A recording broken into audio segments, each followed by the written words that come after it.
reason she's even existing in the world is because one, she doesn't have the courage to live herself, and two, people don't want to start problems and just throw her out of the room because she's useless to society. So that's the reason why they kind of just linger around for the next 30, 40 years. Like they really just linger. Like nobody really cares about them, unless they're, just get horny for a little bit. And then as soon as the horniness is gone, the woman's off to just lingering around. She just lingers, looking for any spare attention. Yeah. Back. We back.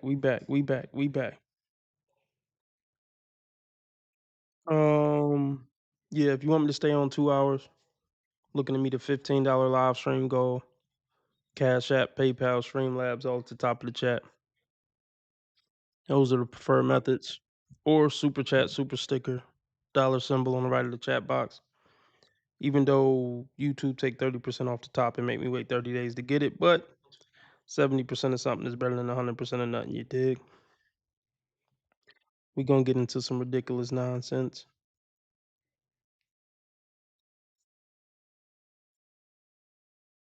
But bear with me 1 second.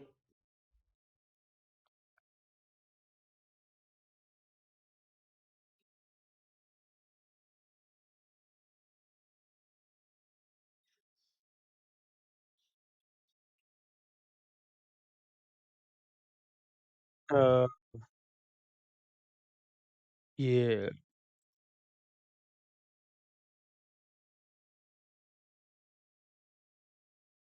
So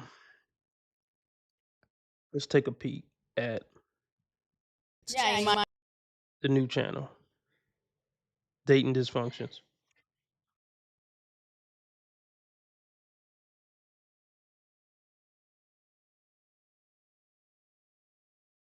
Okay, so I'm not seeing the traction that I want to see after 34 videos, but we still at it. We still at it. We had a couple videos that did okay. 37,000, a 7,000, 2.6K, 1.5K, 2K, 1K, 2K, 1.5K, 1K. Then it's starting to slow down. Okay, so after that 1K, it was 247, 397, 545, 368, 551. Then we hit a little bit. We hit a little bit of the algorithm, 2.1K. Next one was 379. And then we had a good run of 3 videos, 2.5K, 2.1K, 2.9K. If you notice, those have the same type of thumbnail. So I think I need to go back to those type of thumbnails and those type of videos. The videos where I'm just going over one woman, those aren't doing as well. So like this past run that I just had, this past 4 videos, which were all not the TikTok reaction videos, they didn't do that well. 520 views, 249, 109. That's horrible. I get it. I got SpongeBob on the cover. That didn't resonate. I get that. This one was 24 hours ago, 150 views. This probably isn't going to catch any type of algorithm. So I don't know. We'll see. We will see, folks. We'll see. Anyway, let's get into it. Who we got in here? Rare Breed Gang. What up? RB Gang. Holla at me in the live chat. Let's hit the like button. I got 6 people watching, only 1 like. That's disrespectful. Since I don't understand it, I'm going to take it as disrespect. Take your fat ass finger and hit the like button. Respectfully. Let's see if we got anybody rocking on Rumble. 1 person rocking on Rumble. Shout out to my Rumble-lites. All right, let's get into it.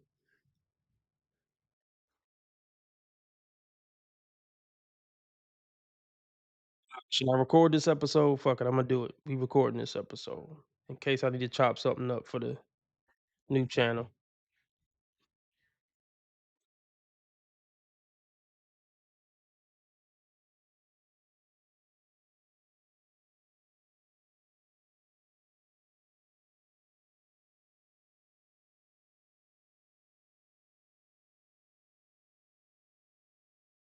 But because I handle some, you do a lot. But because I handle some other stuff for us, I'm going to quiz you really quick, okay? Okay. What is the name of our internet provider? AT&T. No. You should know this one. What day is garbage day? That's not my job. You know what day it is? Wednesday. No. How often does pest control come? Just once a month. Who's our security system provider? We have. There's like a main security system provider that a lot of people use. You see it in the yards. I don't know. I'm just. Okay. All right. All right. Those shorts are really short, bro. I hate to be looking in that area, but I couldn't help it. Are those underwear? What do you have on, sir? Anyway,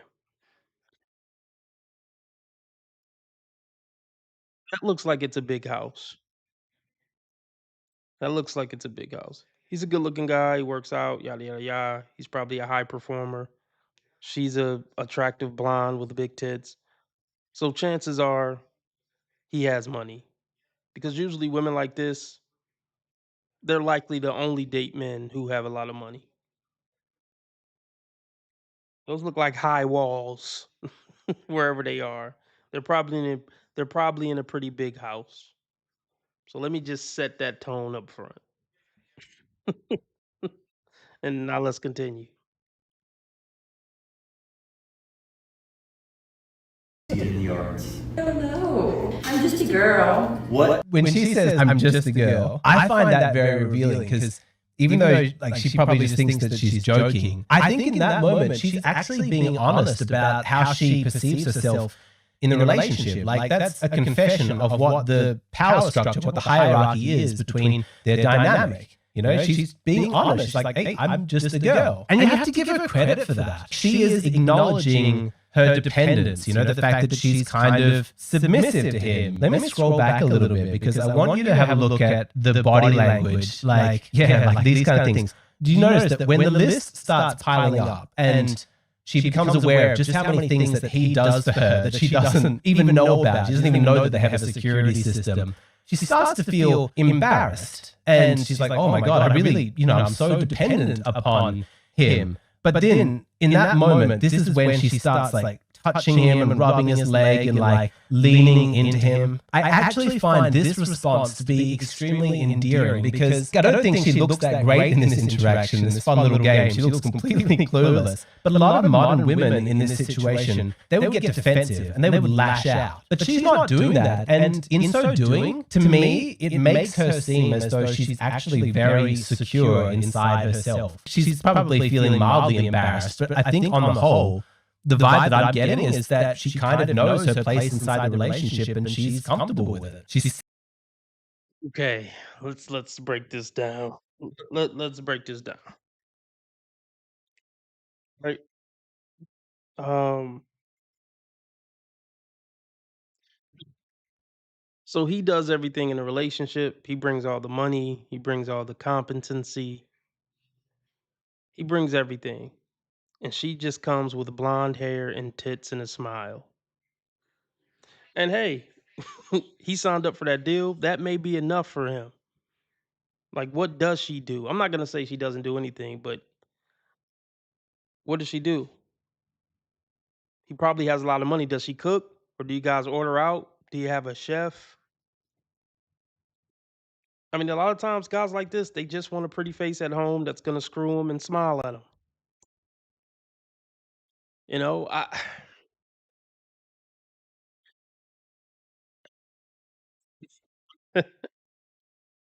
see for me, I need a woman who do stuff in the relationship. Even if I was rich, like I need that woman to really be my personal assistant. I need her to bring real value. Yeah, cook, clean, do anything I need you to do, run my errands. I need it to be very clear that you're bringing significant significant value to my life. I need it to be very clear that you're bringing significant value to my life. A woman can't just sit around me and look pretty and fuck me and be feminine towards me and that's it and I'm just satisfied with that. Because you got to think on a long-term basis. Yeah, she's cute and bubbly now. It's probably still in the honeymoon phase. What about after the kids come? I don't know if they have kids, but what about after the kids come? Who is she gonna What about after the kids come? Who is she gonna become then? What about after her looks start fading? Who is she gonna become then? Yeah, she's bubbly and feminine now. It rarely lasts for a lifetime. Now, granted, I'm not expecting a woman to be bubbly and feminine every second of the day. I mean, it's just human nature. You're gonna have bad days, depressed days. I'll give you a pass on that. But even her being like this 50 or 60% of the time, do you think that's gonna last for 50 years? So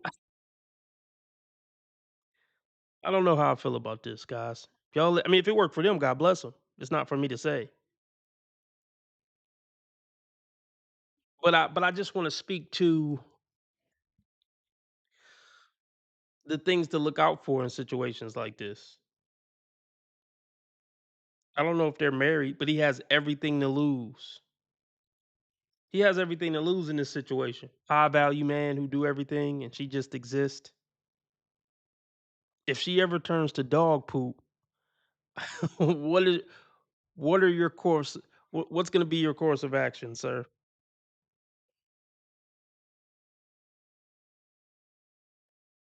The men in this position should just have a live out girlfriend, point blank, period, and keep her on her toes.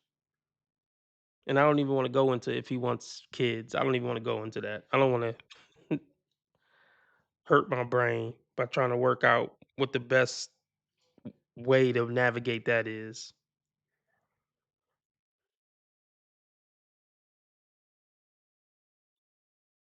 I mean, here's the thing: being in a relationship with a woman comes with a risk. So if I had cake like he got cake, I would have two separate homes. Or I would put her and the kids up in an apartment, and they can come spend the night and stuff. But I wouldn't cohabitate with a woman, and I damn sure wouldn't marry a woman if I had big money.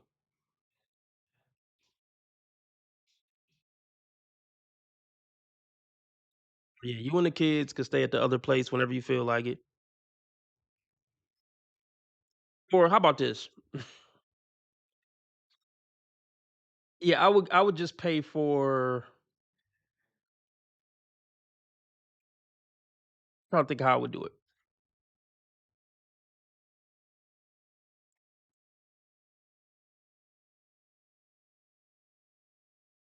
It'd be two places of residence. I would maybe buy her a smaller house. He probably got millions. I would buy her a.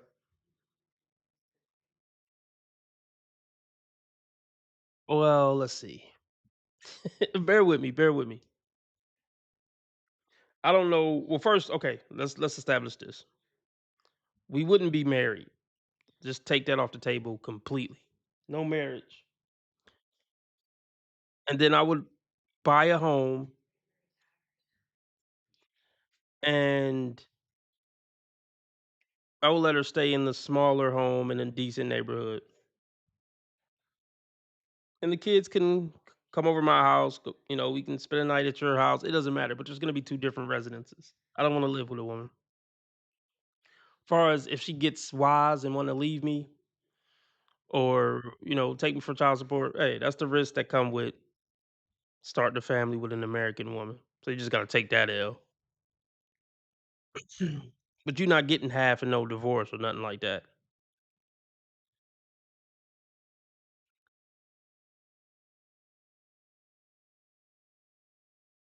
I'm gonna go get something to eat. I'm gonna play another video while I go get something to eat. We got an interesting video. Um, He should be considered high value. Oh my God. And stuff. It's like, yeah, okay, look, the entire baddie culture, part of it is to radiate that vibe, radiate that aura of being so amazing. But here's the key point, because I want to keep up this image, vibe, this aura, this presence of being so perfect, it's like, yo, perfection is the only option. Therefore, they'd see flaws in everybody. Yeah? They'd see the flaws in men, obviously, because they think they're just better than every single man walking. But they'll also see flaws in themselves as well. It's like a lot of psychological BS going on as well. So it's like, yeah. The want to seek perfectionism would make them think they're too perfect. Even ones that are regular. It's like, no, you're seeking something in the world that doesn't exist. Nah, not for you. Here are 3 truths for my bodies in case you're not feeling it right now. You know how it is, that self-esteem and feeling yourself, it really fluctuates, which is super annoying. I strongly believe that the more attractive you are, based on conventional standards, beautiful in general, and the more ready you are for a relationship psychologically. What lovely eyes this woman has. It's like again, fishing again. Yeah. I told you were going to see more in this video, didn't you? You kept your word. See a lot more. What lovely eyes this woman has, obviously. With her truths for the existence of the single baddie. Because in some weird, sad way, are some of these so-called baddies trying to find themselves in a man. It's like a mirror. And it's like, that doesn't make sense. Psychologically, like you've done that work, you know that you're ready. The harder it is to find a compatible partner for various reasons. Firstly, if you know that you're bad and you know you're attractive, there's a less of a pool to choose from, unfortunately, and that has been my experience. You let me know if this has been your experience below, but you know that you're a catch, so you're really only going to be interested in people that are on your level. And that's part of the delusion of a lot of modern women. They think they're on a higher level than they are. Some of them are at that level, obviously, yes. Honestly, yes, they are. You know that you're bad. But the majority that think that they are, that's part of the problem. It's like, no, you're an average chick again. Average woman. With expensive makeup. Standards are high, and you can't change that for anybody. Even Prince of Baddies on here say, oh, I tried to date an uglier guy. And they were like, that didn't help either, they still sucked. Not that I think all men suck, I don't think that that's a good generalization. Black and white thinking, we don't do that. And if you meet people that haven't done that inner work and you're like, okay, this person is really toxic, this person is not treating me the way I know I deserve to be treated, we're going to spot that very quickly, and it's on to the next one. It's like that MTV show Next. Next, no, we're not doing this. We don't have time for that. For 2, the more work we've done to figure out that we're ready for a relationship, right? We know, we've done the work, the easier it is to spot people who still need to do that inner work, that have some trauma and baggage. We spot that, and then it's like, no, bye, see you later. Number 3, beautiful people seem to be the most insecure.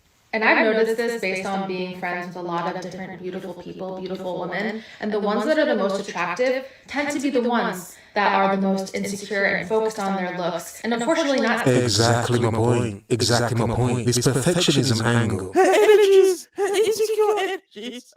It's to a degree, like, yeah, it can make them a bit, crazy. And I'm talking about real baddies, actual real women who actually are, that good looking. Yeah, and of course it make them insecure. Because their expectations are too high, beyond realism, to a degree, some of them. To a point of it being annoying. To a point of it, meaning she lacks any actual character. Am I boring you?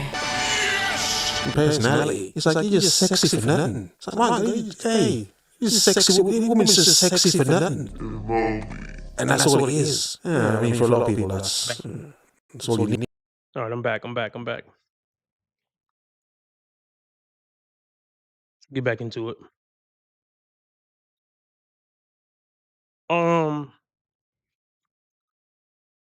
Let me... This dude, I'm not talking down on bro. I don't know, bro. But he seems like the simp type. The type that would do TikTok content with his wife. It's usually the beta male, simp, spineless type of guy.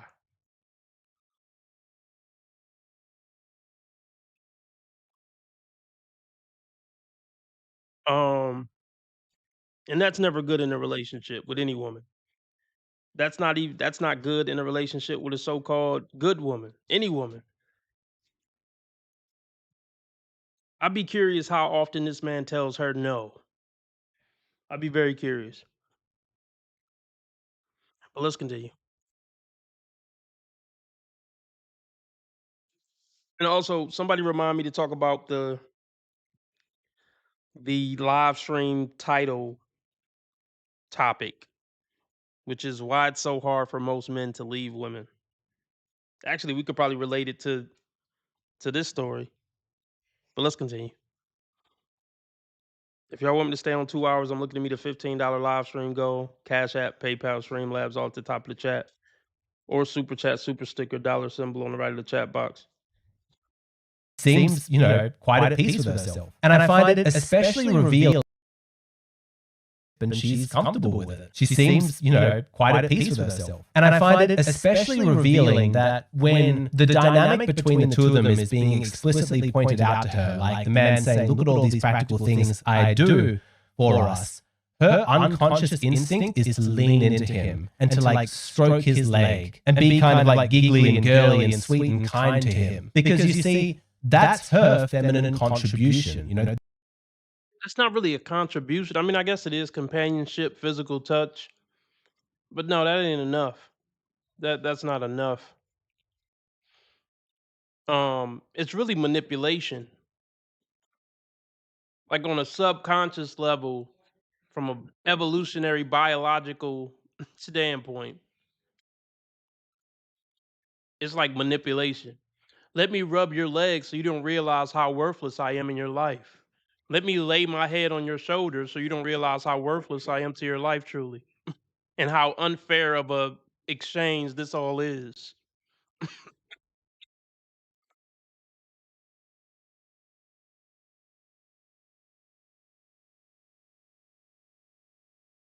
girly and sweet and kind to him. Because you see, that's her feminine contribution. That's what she would be bringing to the relationship. And so when she becomes aware in this moment of all the masculine things that he contributes to the relationship, at an unconscious level, she feels the instinctual pull to start offering to him that feminine contribution. It's like an instinct to balance the scales in that moment. Like, oh my God, like I'm so dependent upon this man. Quick, I better remind him of all the things that I do for him. Let me fulfill my role. Like, hey, come here, sweetheart. Let me rub your back. Let me lean into you. And I don't have an issue with this. Like, if he's happy, he seems kind of amused by this whole thing. But if this is their dynamic, that he does the masculine practical stuff and she's just kind to him and pretty to look at, I think that's fine as long as that's what they want. There's nothing in the vibe of this woman that tells me that she is vying for leadership and she wants to take power and be in charge. And look how happy she looks. Like, she's such a feminine girl. Could it? So also she's performing for the camera. You can't trust anything. Yeah, also she's performing for the camera. You can't trust anything a woman do in front of a camera. Of course she wants to seem soft, sweet, and feminine and make it seem like he's getting a really good deal. Yeah, of course. So let's talk about it. Why is it so hard for most men to leave women? Because it's so hard for most men to get a woman in the first place. You know how many failed dates the average man got to go on to get a girlfriend? You know how many times an average man has to get rejected to finally get a girlfriend? How much money a man has to spend on even failed dates before he finally gets a girlfriend? It's a lot of work for a man to even get a woman to return his call, let alone agree to be in a relationship and have sex with him. That's why it's so hard to walk away from, because the average man doesn't know, am I even ever going to get another girlfriend? If I do, is it going to be years and years? I'm going to be lonely. Also, men actually care about not failing at things and not walking away from things they committed to. And also, chicks are so trash these days. If you meet a woman who's just a quarter trash, which is still not worth it, you're like, well, let me try to work with it, because she's still 10 times better than most of these chicks on the dating market. So let me still try to stick in there. Shout out to UFO Kamikaze. I'm a UFO guy, UFO. Maybe we can link up and talk about UFOs. Anyway, well, not actually physically link up, but you know what I mean. Look, anyway. Yeah, that's why it's so hard for men to walk away.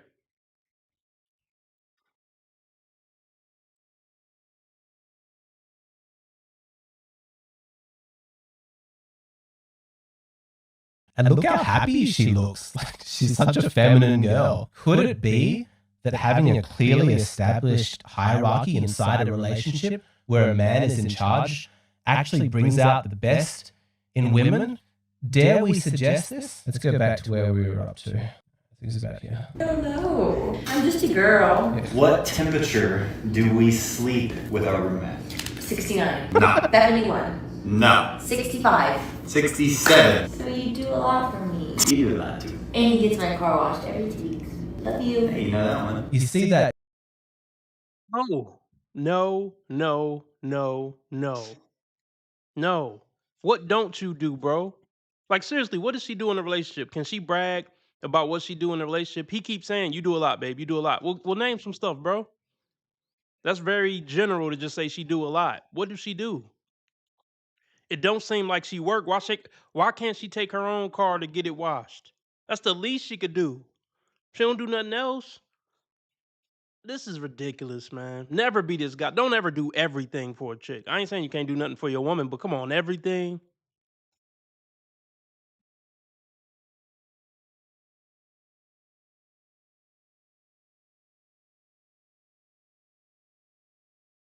Sixty-five. 67. So you do a lot for me. You do a lot too. And he gets my car washed every 2 weeks.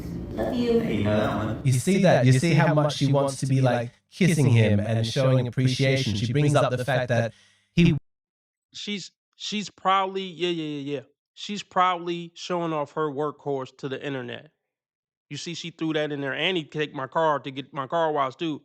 See what I got this sucker doing for me? Oh yeah, yes, Catherine. We got a challenger. Yes.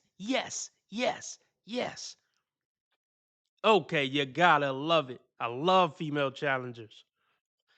Catherine Louise, whatever. She says modern dating bro, modern dating cure. Bro, shut your tucking mouth about women. There's good women out there. You just are a bad teacher to men. I'm a good loving woman and no one has touched me in 25 years since I was born. Okay, let's break that down. First off, okay, can I screenshot this? Let me take a picture of this comment with my phone so I can keep reacting to it. Hold on. I'm coming for you, Catherine. Thanks for stopping by, Catherine. I appreciate you. I'm not gonna be mean to you. I might laugh at you a little bit, and so maybe that's a little mean, but that's as far as I'm gonna go as far as meanness. Now, I took a picture of your comment with my phone so I could take it step by step. Now, I love challengers. Now, let's see if you can keep up with me intellectually, Catherine. All right. So first off, let's address the fact that you told me to shut my effing mouth. Now, that wasn't very classy or sophisticated, Catherine. It wasn't. It wasn't kind. It wasn't classy. It wasn't sophisticated. It didn't show any decorum. It didn't show any self-discipline. So you got some points against you just off your approach off top. So I'm going to start there. So far as you being a good loving woman, my first impression is telling me no. To me, sweet, loving, demure, caring, nurturing women don't start off conversations with strangers like "shut your fucking mouth." You know, I'm not seeing the correlation there. But let's continue with each point. All right. Next she says, okay, I should shut my mouth about women. There are good women out there. You just are a bad teacher to men. All right. Let's talk about it. Are there good women out there? Let's take it slow. What is a good woman? Okay, so my channel talks about dating and romance. So a woman could be a good mother, she could be a good sister, she could be a good aunt, she could be a good worker at work, she could be a good friend to her friends, and still not be a good woman to a man. That's what I focus on. If women are good to men, or that's what we judge. So if I say women are trash, which I really don't, I don't know if I said something about trash, or maybe I did say something about trash this episode. And I don't know if you were listening, but that's what you were responding to. So when I say women are trash, I'm talking about dating wise, and sometimes I talk about in general. But I want to answer your question. Okay. Are there good women out there romantically? Like they're good to their man and they've been good to their man for decades. I think they exist. I think it's a very small percentage. I think it's a very small percentage. Um, but like I said, let's take this slow. What is a good woman to a man? I believe that a good woman fully submits to her man. Um, because I don't think ooh, how do I put this? Most women, if not all women, are pretty much controlled by their emotions. I'm not going to say all, but the overwhelming majority are controlled by their emotions. And people who are controlled by their emotions really can't be good people. Like, and this goes for men too. There's a lot of men who are controlled by their emotions, and those guys aren't good people either. So, yeah, I think a good woman submits to a man. A good woman does everything in her power not to disrespect her man. A good woman treats her man like her boss at work. She watch her mouth, she bites her tongue most of the time. I mean, nobody's perfect, you know. I don't think men are expecting a woman to be perfect. So I think a good woman is loving, nurturing, caring, and most importantly, like she can control her emotions enough to be respectful to her man at least 80 to 90% of the time. Of course, she's gonna be flawed. That doesn't make her a bad woman. Um, a good woman puts her husband happiness before her own. Also, a good woman picks good men. Let me just say that off top. So a good woman doesn't have all these horror stories about dating and men and all the bad men she picked. If you keep picking bad men, you're not a good woman. So I said that to say a good woman can submit to her good man and put his happiness above hers because she know a good man is going to make sure she's straight. But yeah, the number one thing I want to put emphasis on about what a good woman is, she's respectful to her man. Even when she mad, she respectful to her man. When she pissed off, when she disappointed, when she depressed. Like I said, I'll give leeway. She on her period or something, or she just had a really bad day. I'll give leeway. But 80% of the time, she's very respectful to her man. She submits to her man. He's the boss.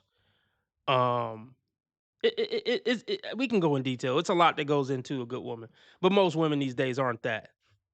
Period. Point. Fucking blank. Like I'm not saying they don't exist. They probably do exist. 10% max.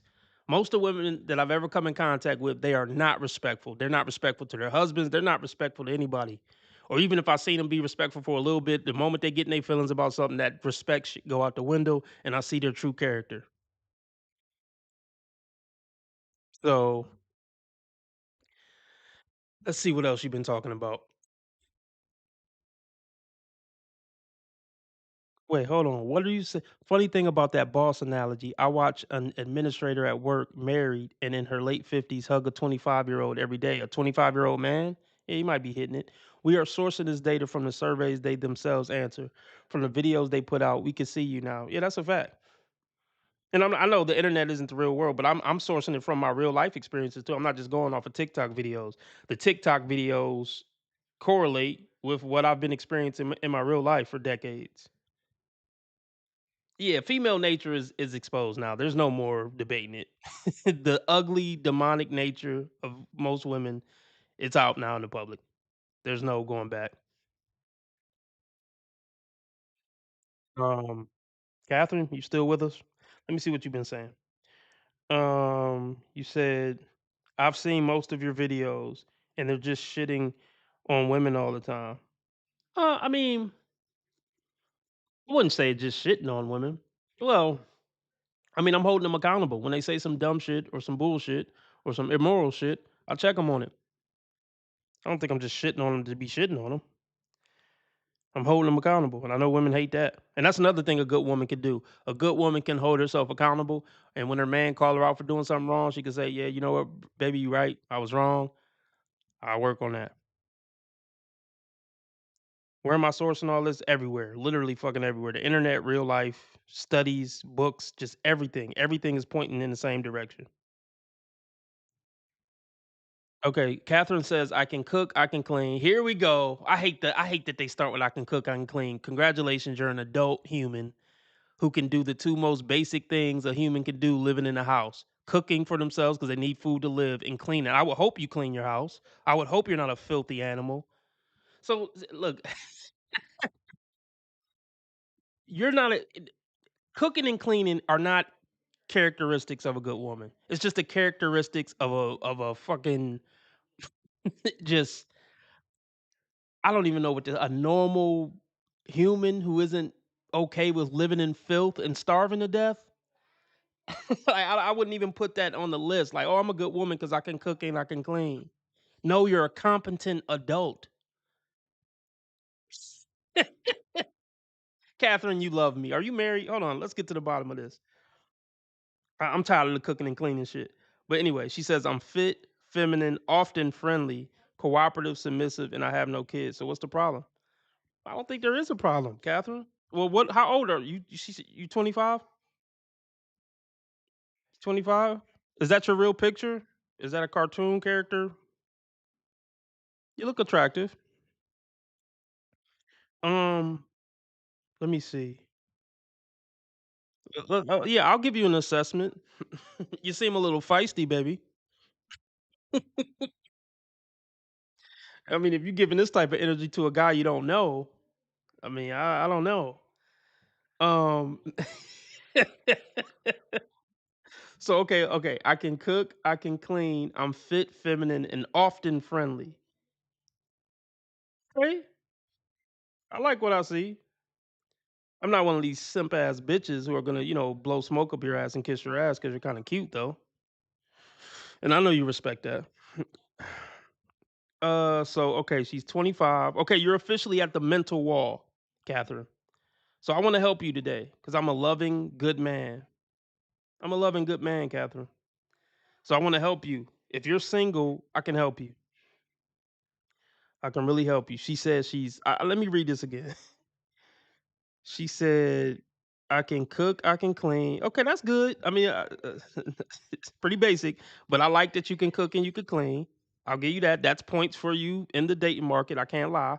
A lot of women don't do that these days, even though the bar's in hell to be a decent woman or considered a good woman. But I'll give it to you. You can cook and clean. You're fit. That's wonderful. You're winning so far. Being fit. You're feminine and often friendly, cooperative and submissive, and you have no kids. So what's the problem with you? Look, if you're single, there's a problem somewhere. Look, you're 25 years old. I want to say this as nice as possible. Well, let me tell you about this, Catherine. There's 5 walls of female failure, and I'm going to tell you what they are. Oh, let me get my shit straight, because sometimes I get it confused. Okay, so in my opinion, the first wall of female failure is 23. It's the point where a young lady failed to find her partner in high school or college. And that's really the best time for you to find your lifelong mate, high school or college. High school sweetheart, college sweetheart. That's the biggest group of people you're going to be around ever in life that you have a lot in common with. You know, we can go on and on why high school and college are the best places to find your lifelong mate. Oh, is she a troll? The YouTube profile? Is she a troll, y'all? Oh, she's a feminist? What? Hold on. Hold on. How can I?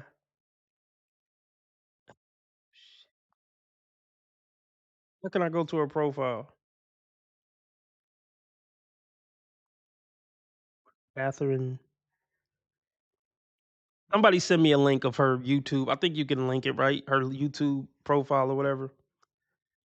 But let me go back to explaining the 5 walls of female failure. Okay, if she's even still in here. So yeah, 23 is that first wall where you failed to find your mate in high school or college. The next wall, I would say, is 30. That's the big wall. You failed to figure it out in your 20s, in your prime, essentially. So we all know why 30 is that big wall for women. So the next wall is 35. That's geriatric pregnancy. So you're officially an old woman on the romantic on the if you I'm scared to show your Instagram. I will pull up your Instagram if you want to, but this is I don't want to get sued.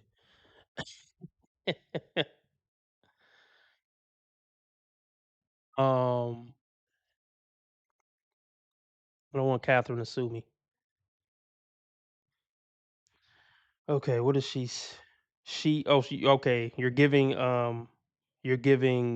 pronouns. So that scares me. Wait, hold on. Oh, you almost tricked me. You're a single autistic trans lesbian. Is this a joke? Wait, a single autistic trans lesbian. I hope I'm not cu- I hope I'm not getting tricked. I called her pretty. You know what? Even if you're a man, you're a pretty man. I'm not ashamed to say it. That doesn't make me gay.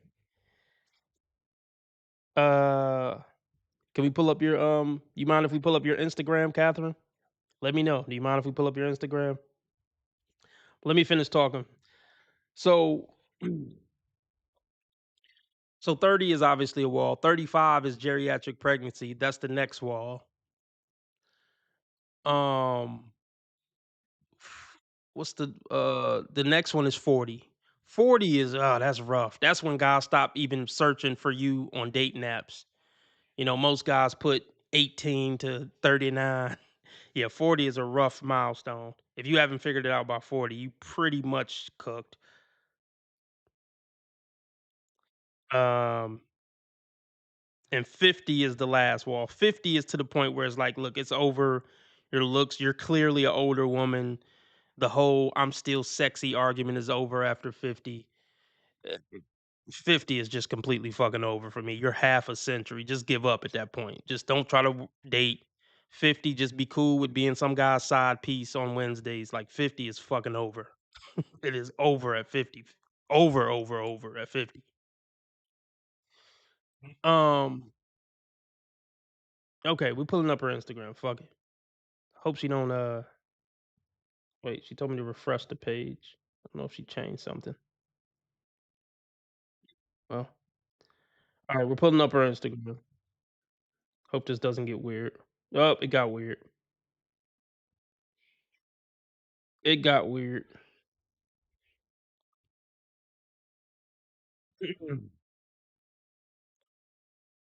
um, so yeah, I don't know if she's a troll or not. But let's just treat well, I guess she is because that profile was crazy. So uh so some type of OnlyFans worker. Here, let's do this. I'm gonna put it on the be right back screen because I don't know what's about to pop up on my screen. And I'll come back and give y'all an update.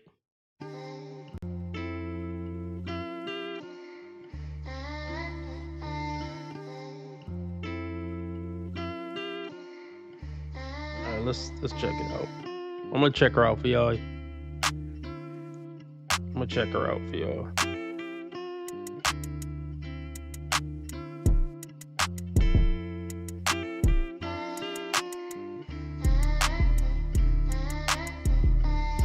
Yeah, I don't know what I'm.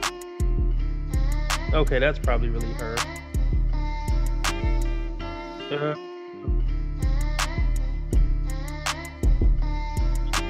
Let me. I'm trying to see a real picture of her. I'm seeing. Okay, this is probably.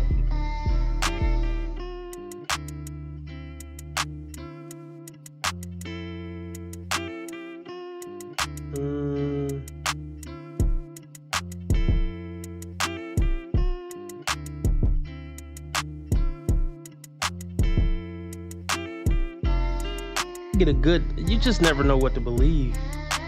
These women are with the profile, with the filters, and I don't know what to believe. Makeup and face full of filters.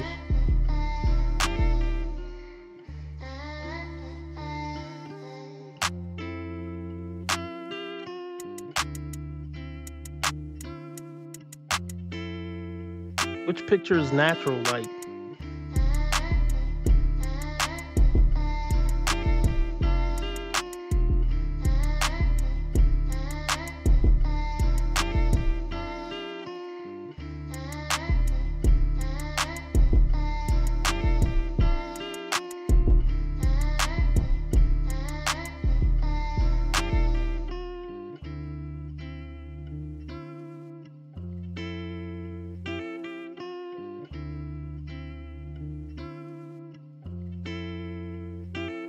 okay, let's see.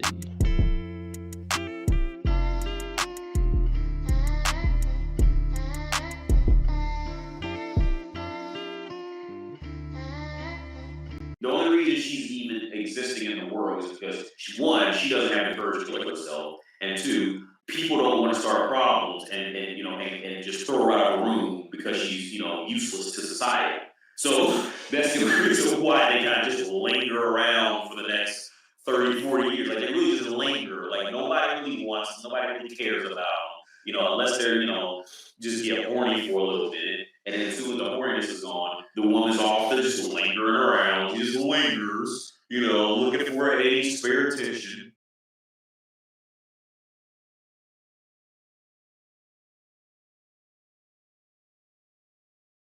So yeah, I don't know. What were we talking about? She says she's a good woman.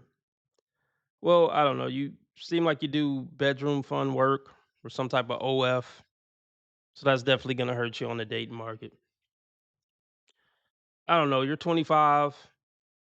What's been your interactions with men this past, I don't know, 10 years since you were 15? Guess that would be my question. But anyway, back to the regularly scheduled programming.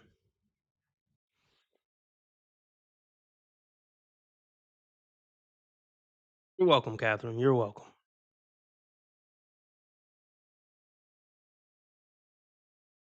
How much she wants to be like kissing him and showing appreciation. She brings up the fact that he washes her car. Like she's volunteering more things that he does. And she's not defensive. She's showing appreciation. She's showing gratitude and she's smothering him in kisses. She's trying to balance the scale. And did you pick up on this? That when he asks her the question, what room do we sleep in, our bedroom? So, wait, do you do sex work or not, Catherine? Like, I don't know if you do sex work, but you need to delete your whole Instagram. Yeah, just delete that shit altogether. Start fresh, real pictures with no filter. Like absolutely no filter. No goofy shit. Just real pictures of yourself. Get your makeup done professionally. Take some good pictures. And take some wholesome shit. Don't do OF. Like, and just go find you a fucking man. And go submit to him and go have him take care of you. I don't give a fuck if you work at McDonald's. Go find a good man with a good head on his shoulders and follow what the fuck he talking about. Get you a job, go 50-50 with a decent dude and call it a life. Stay the fuck off the internet. Matter of fact, well, yeah, you can do an Instagram, but you need to you need to take some Christian conservative pictures. Nothing racy, nothing showing your butt, nothing with a belly shirt on. You're too old for a belly shirt at 25. Like I can help you. I can help you. You know what I mean? Like I don't know if you have history of drug use, if you come from a sketchy, family environment, but you can still save it. You're 25, you can still save it. What's been going wrong in your dating life the past 10 years is what I want to know. Happy birthday, T Orlando. Happy birthday, motherfucker. We're sure you're gonna get laid today, and we're sure you're gonna treat yourself to something else, whatever that is.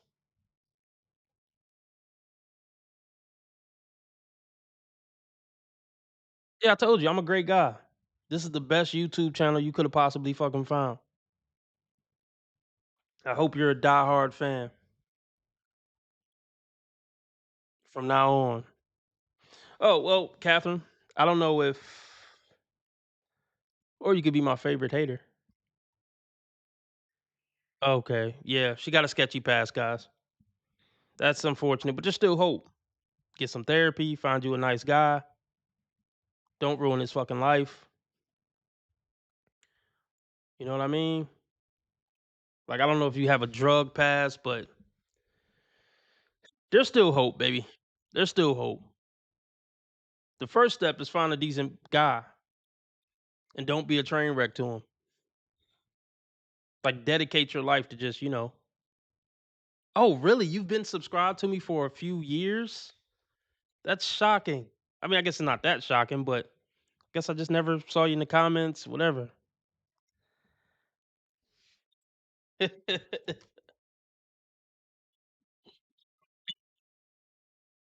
shout out to you. You must like me. You must like me, Catherine. You came in hot, though. Came in hot.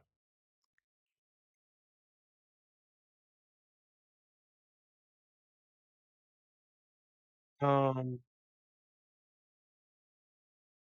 what was I about to say? I don't know. But let's get back into this. Oh, what I was gonna say is check out the new channel, Catherine. This is just my live stream channel now. So this is the new channel. That's fair. That's fair, Catherine. That's fair. Sure you like the bad boys, Catherine. What girl doesn't? Well, some don't. But the ones who don't like bad boys usually aren't single at 25.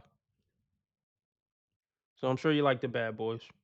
But yeah, Catherine, if you like my content, go check out Dating Dysfunctions. That's the new channel. Okay. I'm gonna go get something to eat. I'm gonna play this video until I get back.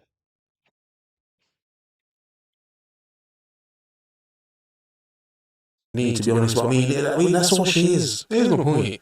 There's nothing wrong with a woman wanting to be a baddie, that's not my point here. But the mindset has taken over so much of the culture that it's like, damn, I saw this lovely regular chick the other day, she just thought she was too good. She's crazy. And it's like, woman, we're pretty much at the same level. She doesn't think that, does she? Seeing how beautiful they are. It's very possible that 10, 20, 30 years from now, you're going to be looking back at old photos of yourself and thinking, wow, I really looked so beautiful. But in that moment, I didn't feel beautiful based on societal standards. I thought I was fat in that photo, but I really wasn't. And you're going to want to be able to tell yourself now. So before I go get something to eat, Catherine, what are you? Can you say, or well, maybe you shouldn't say. I don't know. Like, are you a lesbian? Like, hold on. Hold on. Like, trans lesbian? So you're a man who turned into a woman who likes women now? You could have just stayed straight for that. Hold on.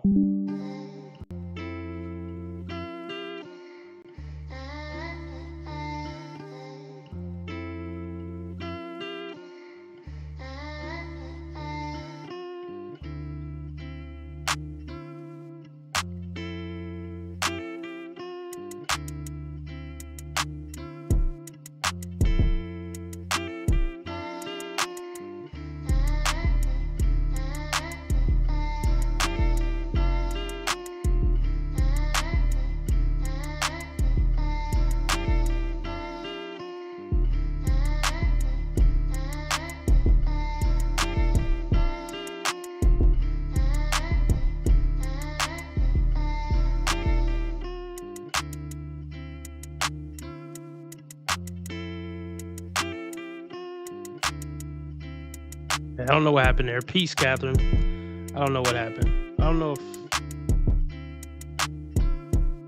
Try to make some sense of this.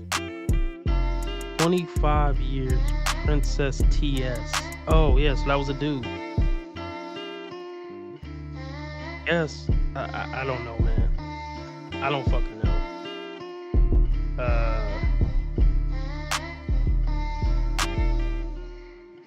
Who knows?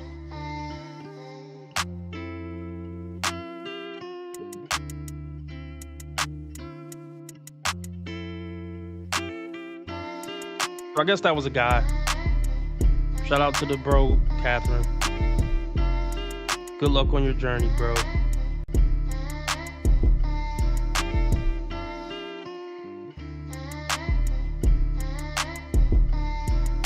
Make sure you don't trick any guys, because you're a pretty good looking tranny. I can't lie, but don't, make sure you tell guys up front when you first meet them. No, I can't ease up on these hoes, though. No, I can't ease up on these hoes. You know, I'm fair. So if they come across like good women, so if I come across videos and the women seem like good women, I'm the first one to give them props and be like, she seems nice, and I won't go hard on her. But when they on that bullshit, RB Sensei is coming hard at them.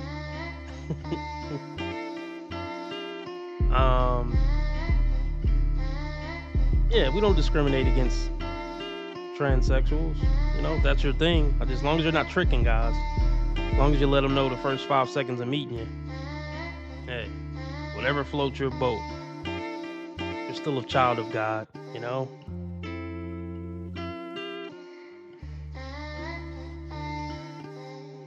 Anyway, let's, oh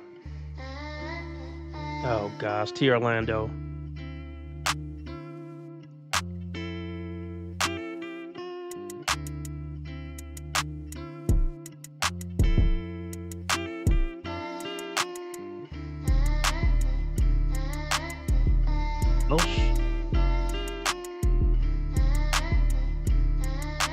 Okay, let me, let's do this.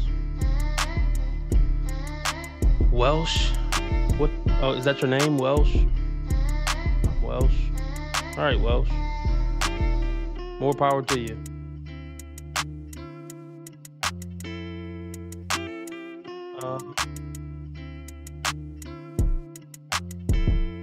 I don't care. I don't think it's about your children, if I'm being honest. I can't. It's so wonderful. Thank you so much. I'm shaking because I'll be right back, y'all. I'll be right back.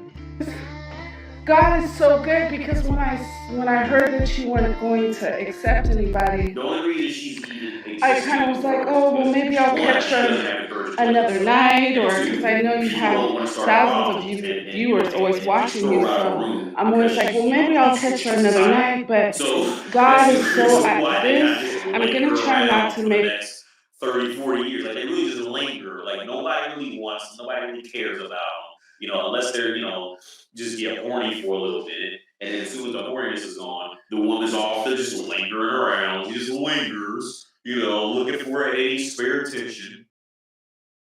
Okay, Katie. All right. All right. Can we call you Kate?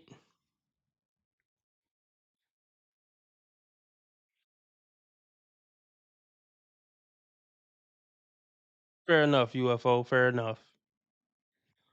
All right, salute UFO. UFO getting out of here. Too much trans talk for UFO, and I don't blame him. All right, see you, UFO. That was just a friendly jab, Catherine. Just a friendly jab.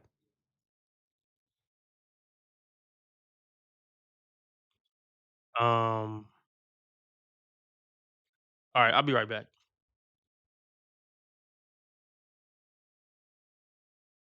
an emotional life for you, but this just happened. And No, I've never dissed Sophie Rain. I don't believe I've ever dissed Sophie Rain. So is that like a prerequisite before you could be somebody's friend? They never dissed Sophie Rain. All right. Anyway, I'll be right back. ask you this first. Hold on. Yes. Consent to be on the live, yes, and potentially all platforms. Absolutely. Okay. Use me however may need, and any girlies that wanna, because I know this may touch a few of us. This you have better lighting, Rock. They're saying you have better lighting. Okay, I'm so sorry. I just got out the hospital. Oh no. And my home. Can you see me now? Is that better? Let me clear this. Okay. Sorry. I'm so nervous. No, you're fine. Can you see me? Yeah. Okay. And ignore that. I'm sorry. Where do I even begin? This is just fresh. I actually am fresh. I went today. Today I went to get my iron infusion, but I just checked out. Let me calm down because I didn't know you were going to answer. You're fine. God is so good. Because I'm telling you, I had nobody to talk to. And I didn't know what to do. And I'm just so.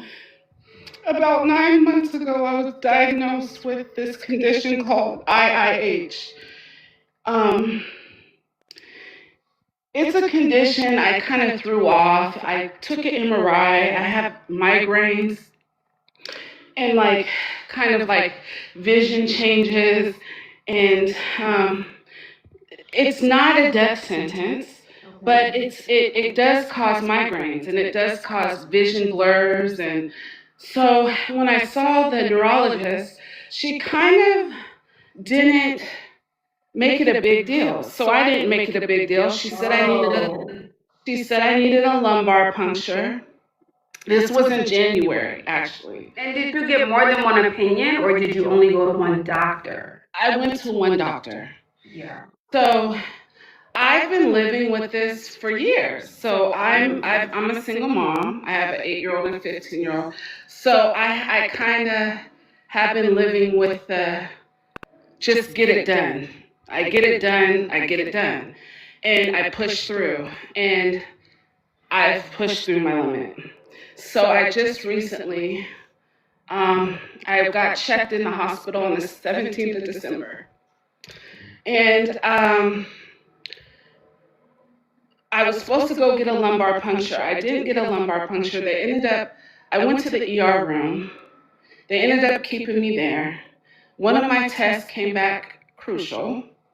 I didn't know what was going on. I just know my vision was getting blurry and I was seeing double. In my head, it was my throbbing in my head. And it felt like I had this pressure, like a water balloon.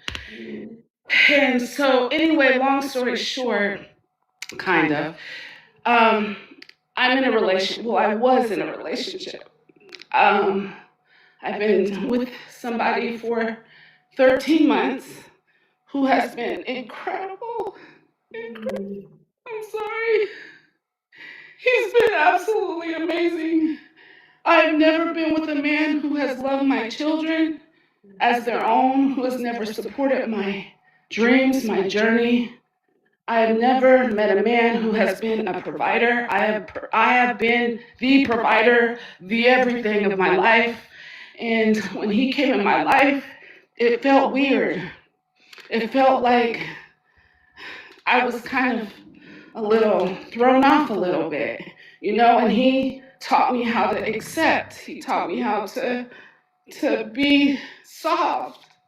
And I did. And at first I was fighting it, and I was still working. And he's like, well, my woman ain't going to, he didn't want his woman to work. He just was like, he's like, you need to be home with those kids. You need to raise those kids, and I want you to, whatever you want to do, I want you to do, but you need to be home. And that's what I did. And I didn't fight him. And he had made my life, I'm so appreciative because now I know what truly a man can do and what a man to provide and to love is wonderful. But he saw the pretty side of me. He didn't see the earthquake coming. So when I was in the hospital, I thought everything was okay. He was calling me. He came up when I needed a lumbar puncture. He came up. The first one failed because they said that my spine had really tight. It was really tight spaces, so they had to actually put me to sleep for the lumbar puncture. So they had to do it again the next day. So they had to be inserted into your spine. Yes, to remove spinal fluid, to remove some pressure from my head. And when the test results came back from that, they realized that the pressure in my head was like 39, which is huge, which is like Severe. yes. And they were like, this is why your vision is changing. This is why your headaches. So I felt immediate relief. But I still was dealing with a lot. They said your life is going to change. They put me on a medication. That medication ended up not being the best for me because I was born with one kidney, never had a problem. My kidney is top tier. I take care of it. But that medicine started messing with my kidney. And it started to drain my electrolytes. It started to drain all my tests started to go low. So all of a sudden, I had this relief from this lumbar puncture, but then I started to be incoherent. I started to be fuzzy, like I just wasn't myself. And when Christmas came, I wanted to be so bad with my kids in the hospital. I mean, so bad. I'm still a little foggy brain, I'm sorry. So bad with my kids at home, but I couldn't. And so he didn't feel comfortable bringing the kids up there, which I understand. He didn't want the kids to see me. So he brought them, he ended up bringing them, and I have a video. He brought them, they saw me, and it was very emotional. So he was watching your kids while you were in the Yeah, we actually live together now. Oh, okay. Yes. We live That together. means this is a solid guy. You trust him. Solid. You've known each other for 13 months and you trust him. Yes. Yep. Oh, wonderful dad. Like beautiful home. Like I work really, really hard. He takes very, he works, he's a celebrity barber, and he cuts hair for the Commanders. And so anyway, neither here nor there. He makes really good money, but his heart is gold. But things changed. And when I got sick, he brought my kids to the hospital, and I thought it was a great visit. I thought everything was fine until the next day. This is when the MRI, they wanted to do another MRI, and they did. And they took me at 2:30 in the morning, and they found out that I had severe flattening of my sinus stenosis or something, where the drainage, like the fluid of your brain, it's not draining. So they were like, now we're looking at putting a stent in your brain so that the fluid can drain properly. So I'm like, oh. Hold on, Rob. Yes. Okay, slow me down. Sorry. Rob, we gotta slow down. Okay. Because even through this, Rock, you still managed to have a relationship, Rock. This is what I'm shocked too. You still managed, okay? You still managed to have your man through all of this, honey. Okay. Yeah, I tried. But one thing I want to give you, one thing I want to say is, I think what I feel is I want you to change your diet. What I'm hearing is you have a lot of congestion in your body. I'm not a doctor, by no means, right? Okay. Okay, I don't know what that was about because I was upstairs, but let's move on. Back to this other simp. Let's get some donations. Cash App, PayPal, Streamlabs. All at the top of the chat.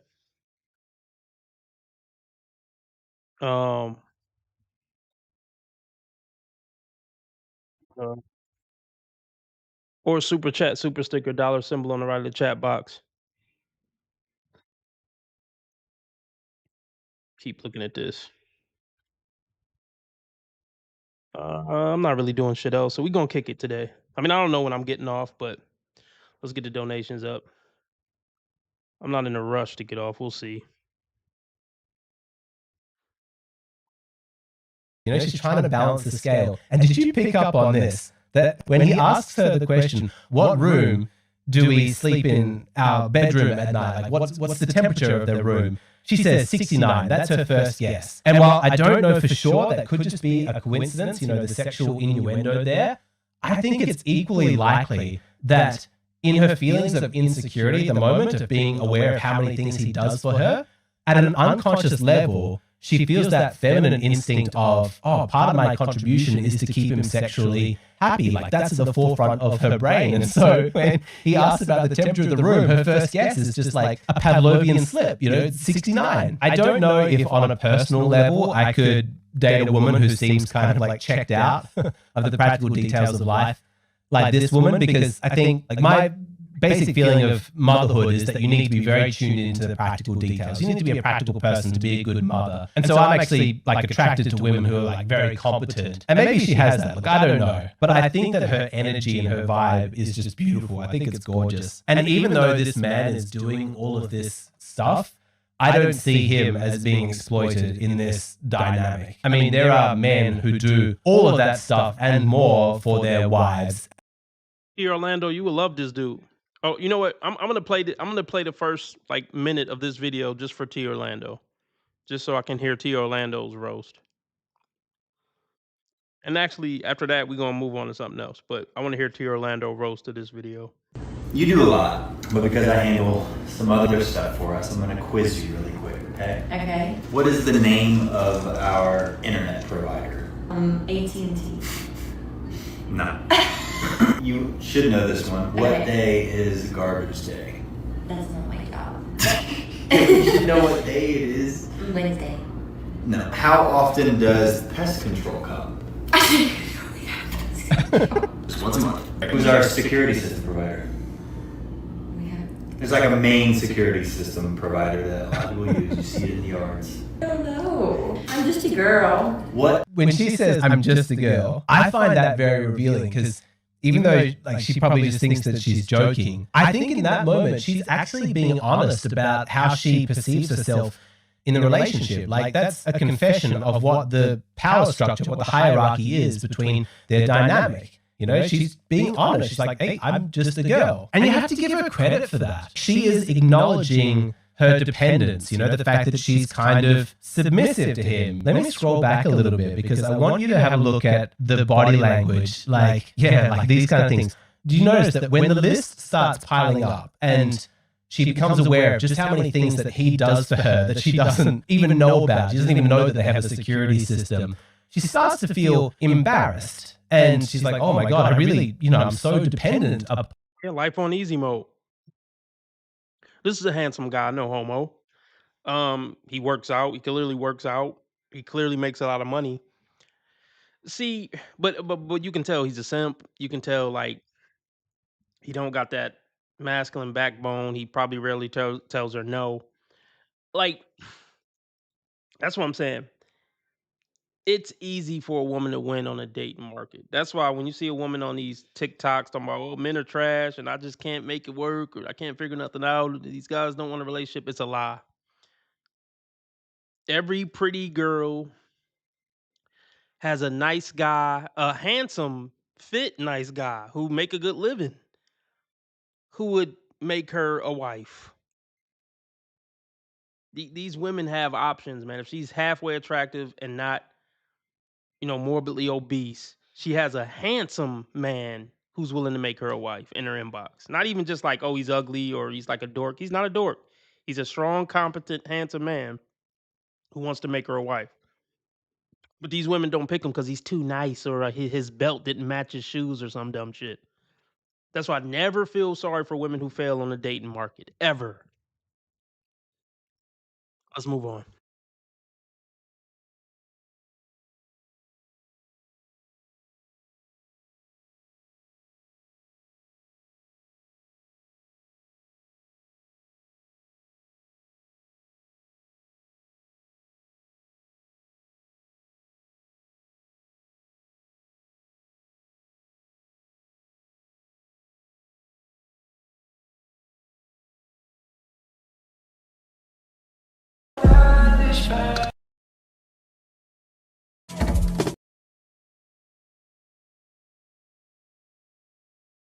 Video today by the Modern King entitled Woman Tries Suing Man for Leaving Her Mid-Date and Instantly Regrets It. Let's see how this unfolds.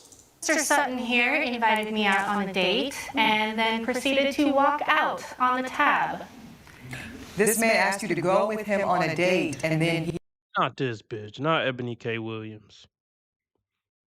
Ebony, you a damn fool. She's a single mom by choice. She had a kid with no father.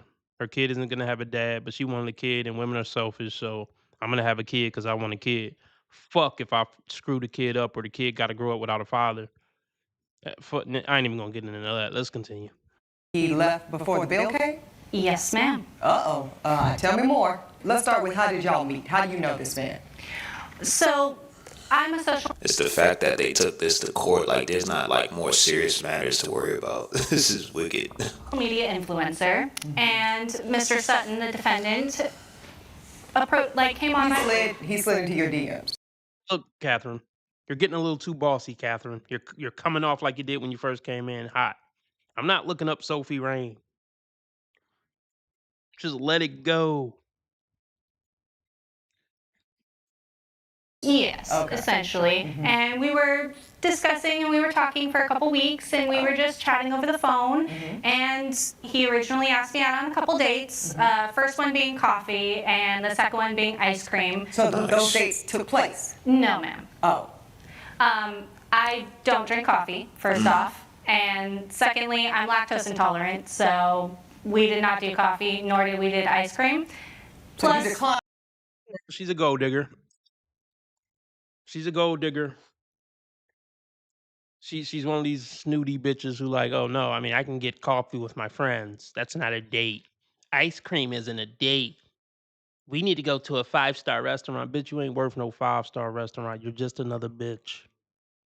You lucky like see, let me not go there. Let's just but that's what that was about. It's not about being lactose intolerant or I don't like coffee. It's a money thing.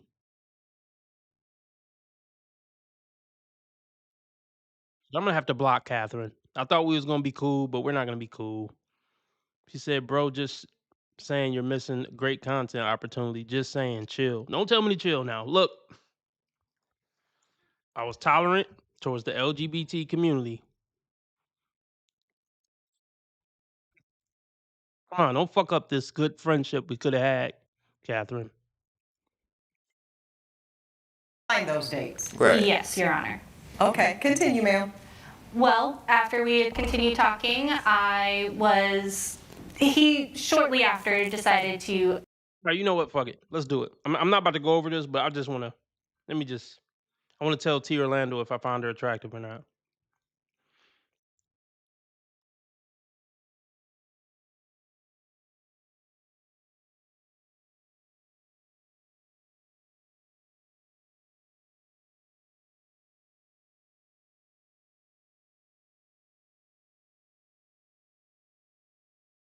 Wait, this is a dude. Wait, Sophie Rain is a dude.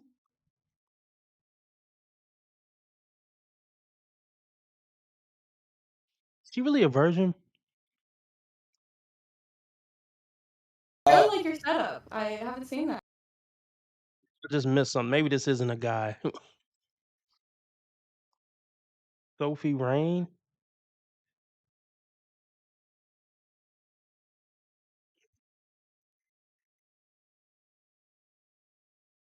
Bro, put a belt ring to they behind the way that switch. I know he dying. She's just regular, kind of cute, but just regular. This morning I woke up I mean, yeah, she cool. She beautiful again. ain't she worth like 100 million off of OnlyFans or something? That's crazy, bro. She need to find a pimp to get that too.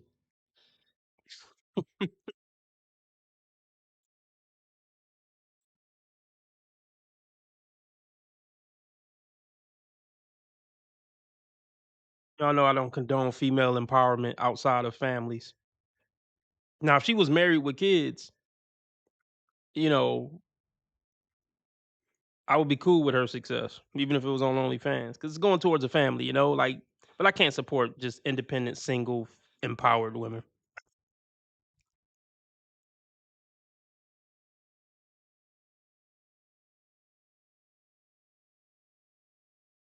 But, yeah, cute little bitch, but yeah, whatever.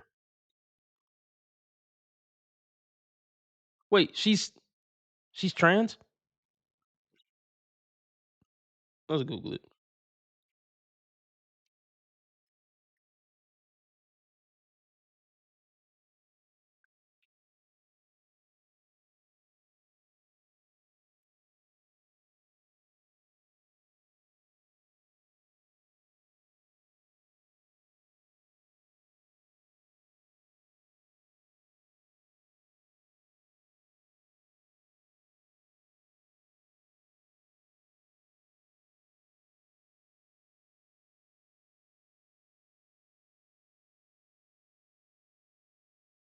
See?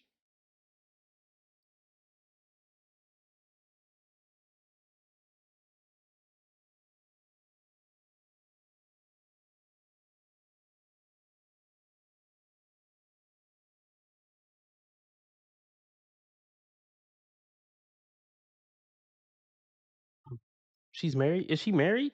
Oh, let's see. Is Sophie Rain married? If she's married, shout out to her. I hope she caking the fuck out of her husband. Nope, she's unmarried.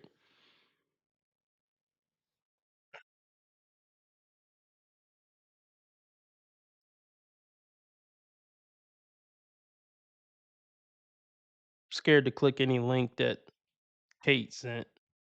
I don't see it. All right, no more links. No more links. All right, back to regularly scheduled program. We looked at Sophie Rain for a little bit. You should be happy, Kate. I'm not clicking any more links.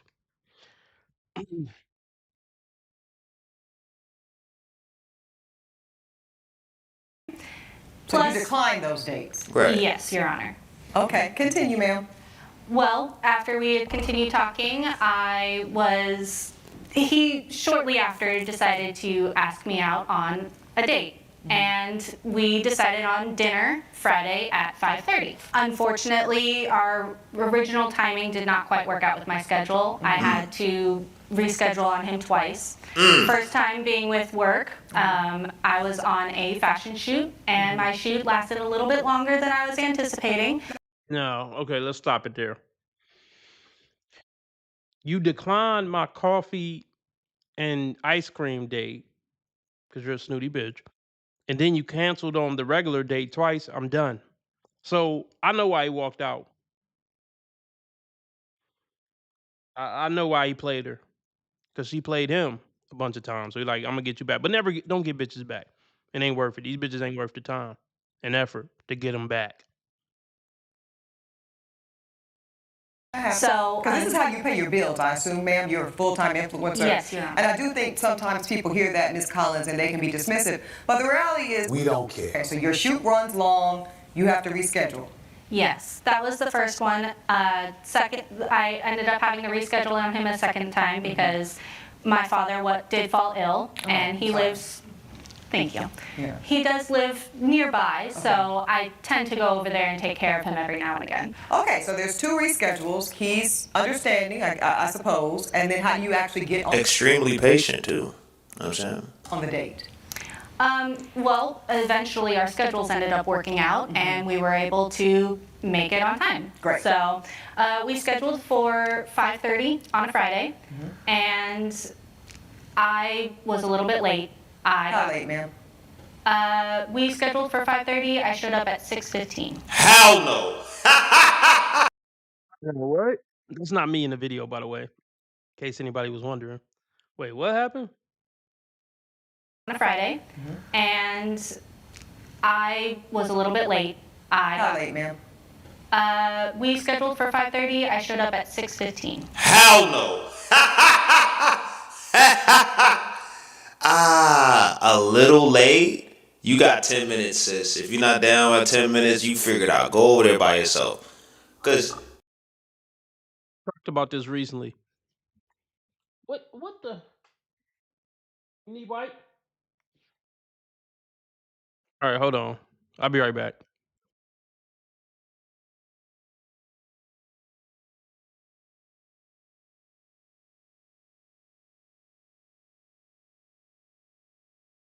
Now. No, like I'm beautiful, I'm worthy, I'm enough. So we might as well start telling ourselves that now because the society throws so much garbage our way that makes us feel otherwise, and I'm not okay with that. As discouraging as a lot of this sounds, I'm also a strong believer that we will meet individuals in our lives that deserve to be there as long as we keep doing that inner work and we keep our standards high where they need to be. And when we see any signs that that person's behaviors aren't matching their words, etc., no. The door is right there. Love you, baddies. Goodbye. But yeah, the reformed baddie, yeah? Or 20 years later, probably got a few kids, or she found religion. Yes, I had a sinful life before I found the Lord. Propaganda tool. Oh, that's not surprising, is it? It's not surprising at all. Here's an interesting point right here. There are sadly some men out there that are waiting for a baddie to hit the wall, so that he can finally get his chance with her. That's actually kind of sad. That's kind of sad, bro. But yeah, it's happening. It's like, yeah, go on. Yeah, go on. Yeah, get old. Yeah, a lot of men ain't gonna watch you anymore. See you soon, my love. Oh God. That's actually quite cruel. But I know for a fact some dudes are out there actually doing that. Waiting. Yeah, those eyes always get me. I don't know if those probably are those are natural eyes. Yeah, pretty eyes are my weakness. Pretty eyes are my weakness. Anyway, let's get back to it. So we talked about this a couple days ago about how long should you wait on a date for a woman, and we came to the conclusion. What up, Persian Warrior? What up, Persian Warrior? We came to the conclusion that you should just hang out. I mean, you got dressed, you drove there, so just order your food and just rock out. Take your time, scroll on your phone, chill, think, just kick it. If she show up, she show up.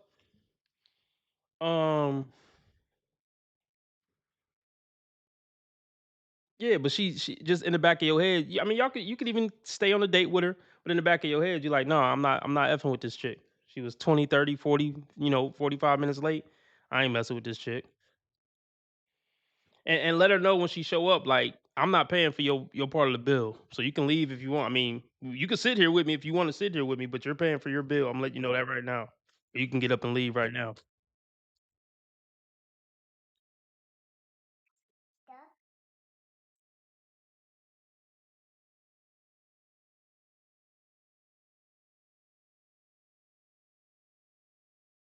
He got 2 reschedules. He tried to do the coffee date and the ice cream date. So that's 4, really.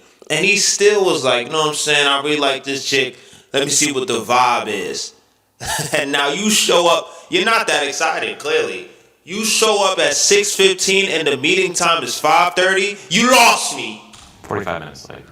Mr. Sutton, I promise you I did not fail math. Thank you, sir. I appreciate that. I'm crying. Yeah, she's a cunt. But we already know Ebony K. Williams is a cunt, and that's how she would talk to her husband if she ever got one, which she never will get one. Well, she already had one. It only lasted like 6 months or a year or something, 2 years or something. She fugazi. But yeah, that's how she's gonna talk to her husband or boyfriend if she ever got one, which she isn't.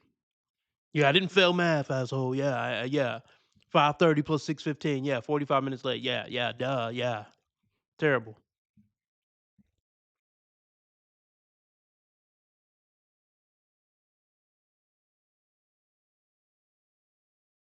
The meeting time is 5:30. You lost me. 45 minutes late. Mr. Sutton, I promise you I did not fail math. Thank you, sir. I appreciate that. I'm crying. Okay, 45 minutes late, ma'am. That's not a little. Go ahead. I got stuck in traffic. Ma'am, come on, please. So I showed up at 6:15, and that was when our date proceeded. And how was his energy when you showed up 45 minutes late? Write this shit down. We at fucking 2:50.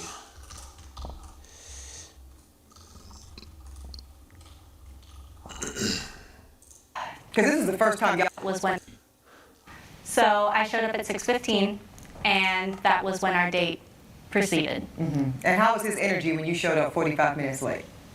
Because this is the first time y'all are seeing each other in person, correct? Yes. Okay. So you can see that doesn't make like a great impression. So to the extent he was excited to see and meet you finally, Decipated. that might be compromised after 45 minutes of waiting on someone?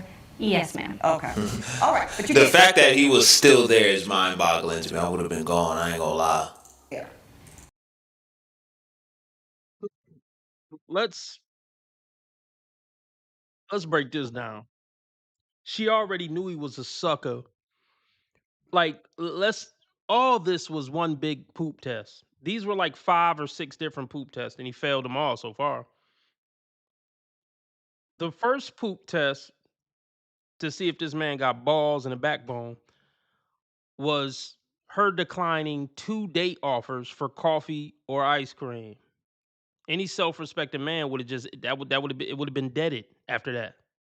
If I ain't good enough to go get coffee and ice cream with, then I don't want to mess with you then. Let's be clear. If Chris Brown wanted to go get ice cream. I don't care how lactose intolerant the bitch was. She would have figured something else out. She would have been like, "Oh, I'm lactose intolerant. I eat it. Just get a cone. Then can I just get a waffle cone?" She would have figured something out for a guy she really liked. See, when a woman really like you, she'll walk in the park with you. She'll feed ducks with you. She'll just go talk in the car with you when she really like you. Anytime a woman has like a certain standard of what we got to go do for me to want to go out with you, she don't want to go out with you.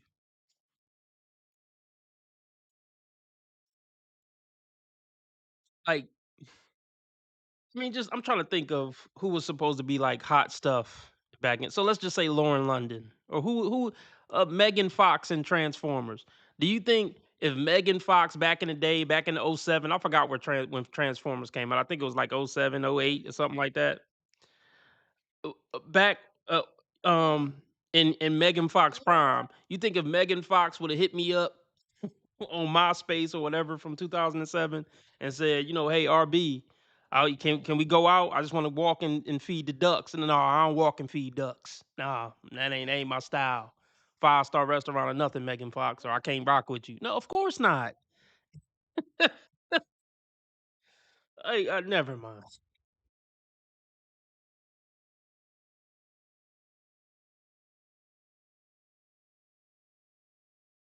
Might be compromised after 45 minutes of waiting on someone? Yes, ma'am. Okay. All right. But you The can't- fact that he was still there is mind boggling to me. I would have been gone. I ain't gonna lie. So I ain't finished saying what I wanted to say. So look, that was the first poop test, is the denying of the ice cream and coffee. So she knew she had a sucker on her hand after offered a third option, which was what she wanted, an expensive date. So she already knew she had a lick and a punk and a sucker off that. But then she just kept taking it further. Like, how much of a clown is this dude? Then she canceled like 2 times. Like, this dude is really a clown. So at this point, she just having fun with it. Let's see how much, I can punk this dude. That's why she showed up 45 minutes late. It was all on purpose. This is all for the TikTok plot. She did all this to have a story to tell on TikTok. Just to be clear. Someone? Yes, ma'am. Okay.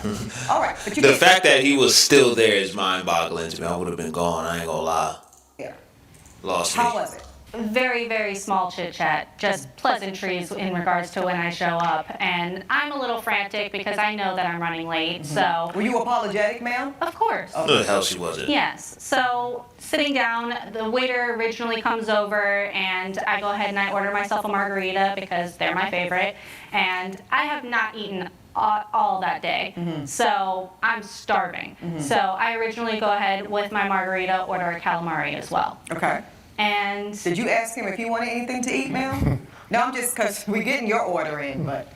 did he- well, I assumed that he would have ordered something if he wanted it. So the answer is no. At No, this I did point, not you ask. just- See, very inconsiderate, folks. She don't give a flying shit about this man. Just ordered your margarita and your calamari. Okay. Yes, he And had that's a it. drink already. Okay. Well, I would hope so if he was sitting there waiting for you for 65 minutes. That's my rule. That's the least you Once can do. And then do you proceed to order more food? Yes. Okay. What Later did you on. order, ma'am? Well, after I finished the original appetizer, I went ahead and I ordered another drink. And Also a margarita? yes. Because I just want a visual. Okay, go ahead. Yes. 2 And, margaritas. I don't really like to drink on an empty stomach, so I not only had the calamari, but I also had the fried alligator. Was my second. It was very interesting, and Now, was that just still a starter, or have we gotten to your entree yet? no, that was just the starter. Okay, let's go. What did you get for your entree, ma'am? I got a salmon. Okay, so you had the calamari, you had the fried alligator, you've had 2 margaritas at this point, and now you've got a plate of salmon? Yeah, she going crazy Did you with get that more bit. cocktails? I did get one more cocktail Okay, you with had my 3 dinner. drinks. Okay. Do you have an itemized bill that the court can look at, ma'am, and see? Yes, Your Honor. Okay, thank you. Go ahead and proffer that to my bailiff. just have everything. I'll take. Hey, why not? I already vetted you for being a punk and being desperate. So why not run a bill up on you? She's a pro at this. Because some women would just try it on any dude, but she probably got left with the bill before. She like, oh, I need to vet to make sure these dudes is thoroughly punks before I try it again. So she vetted them proper for being a chump, like, but it didn't work out. Maybe she'll learn her lesson this time. everything. And while you are doing that, you know what they say about stories, there's two sides. Let me get to you, Mr. Sutton. Let's hear Thank it. you for your patience here, sir. Let's get to what you can corroborate. You meet this woman on social media, she's very beautiful. You slide in her DMs, you start communicating. Yes, Your Honor. Very beautiful is the stretch. What up, Cool J? I mean, very beautiful is a big stretch. This is why I say I don't want nothing to do. I mean, we're not going to argue about what rating she is. She's not a bad looking woman, I don't think. I mean, she's not that good looking, but let's just say she an 8 for argument's sake. This is why I don't want nothing to do with anything above a 6. I'll just say, yeah, a 6. I don't want anything else to do, but I don't want nothing to do with a woman above a 6. Social media, she's very beautiful. You slide in her DMs, you start communicating. Yes, Your Honor. You find out that she's a social media influencer professionally, bada bing, bada boom, somebody's number is exchanged, y'all start talking on the phone. Yes. At what point, sir, do you decide, I am interested enough to take her on an in-person date? Well, I was interested very early on. I asked her out 2 times. Both times she turned me down. So then, after 2 cancellations, and did you believe those cancellations? To be completely honest, You better be, you're sworn in. Yes. Yeah. No, the first scenario, the modeling, I don't know much about it. I think she could have taken maybe 10 or 15 seconds just to send me something. She told me like 10 minutes before our date. I've already driven. See what I'm saying? This is, you gotta communicate. People don't be communicating, and people be on their phones all the time. See, and I'm gonna say this real quick. This is why I say the 3-hour rule. I need to talk on the phone with a woman for 3 hours before we even go on the first date. And most women won't pass that 3-hour test, I assure you. So you don't gotta waste your time, you don't gotta waste your gas. And if you can't, I'll put it like this. At least 1.5 hours on the phone before we go on a date. And if you've been talking to her for a week or 2 and you can't manage to get her on the phone for 1.5 hours of conversation, then yep, failed. Especially when it comes to stuff like this, you have to communicate. I'm not taking that, oh, I didn't see your message, I just woke up. Oh, as soon as I got inside, I went to bed. I'm not buying that bullshit. There, that was very upsetting to me. Okay, he left that part out. Okay, go ahead. Yes, and then as far as the second incident is With her father's illness. Yes, I wanted to give her the benefit of the doubt. No, I understand. The court agrees with that. Yes. Okay, so for finally, Yes. we get on a dinner date, and you concede, Mr. Sutton, that you did ask her on the 3rd date, and it was your idea to say, you know what? You don't like milk, you can't do lactose, you don't like coffee, let's go to dinner. I said let's go to drinks, not dinner. I never said See, you anything. gotta clear it up. See, Mr. Sutton, because this is how I'm gonna make my ruling. So you're telling the court that you said nothing about dinner, you said let's go to drinks. I said let's go to drinks. Ms. That's it. Collins, did he say let's go to drinks? Yes. Thank you, ma'am. Okay. So how the fuck you get salmon on the fuck? How you get salmon? Like, you ordered a salmon? You didn't ask, she didn't ask nothing about, hey, what are you getting? She was just straight. See, this woman is a piece of work. I'll just say a piece of work because I have a little one around. This woman is a piece of work. Y'all know what I really want to say. And see, this is the nature of, this is just the nature of predatory woman. I've had this happen to me before. I don't know if I told y'all this story before. Hope I'm not doxing myself. I asked a young lady out. It wasn't really a date. It was an event. It was like an event, I'll just say. And I wanted a young lady to accompany me to the event. So I asked her out to the event. And she said, yeah. And I think I'm pretty sure I said I'll pay. I don't remember us having a explicit conversation about me paying, but I mean, I was prepared to pay. Okay, I didn't have a job at the time. So this was money out the savings to go to this event and pay. Um, so I didn't have a problem with paying for a meal. So it's time to order the food, right? And she orders 2 meals. Now I could have said something. I could have spoke up. I didn't. I let her order the 2 meals. But see, that's predatory. She knew what she was doing by ordering 2 meals. That was rude as fuck to order 2 meals when somebody else is paying. But women don't have a problem with it because they feel entitled to money from men and dates to men and 2 dinners from men just because they're women. They just feel entitled. You asked me out, so I'm entitled to order whatever I want, the steak, the filet mignon, the 3 drinks. They feel entitled. She probably don't feel like she did any. Well, she know what she was doing is wrong, but she don't care. Because I'm a man and men supposed to be used. Men are tools.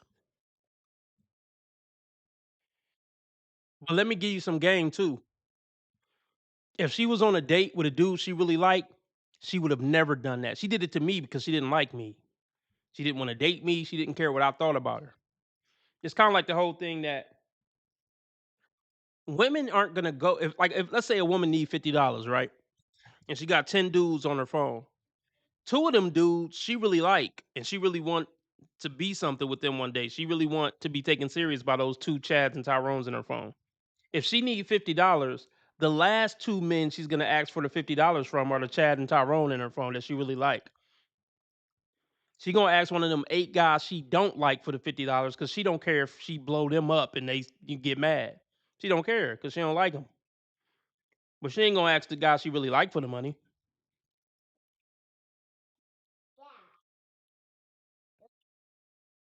But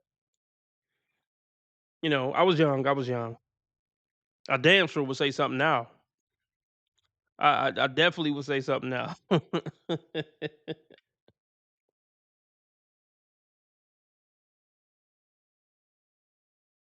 Real quick, I had another date.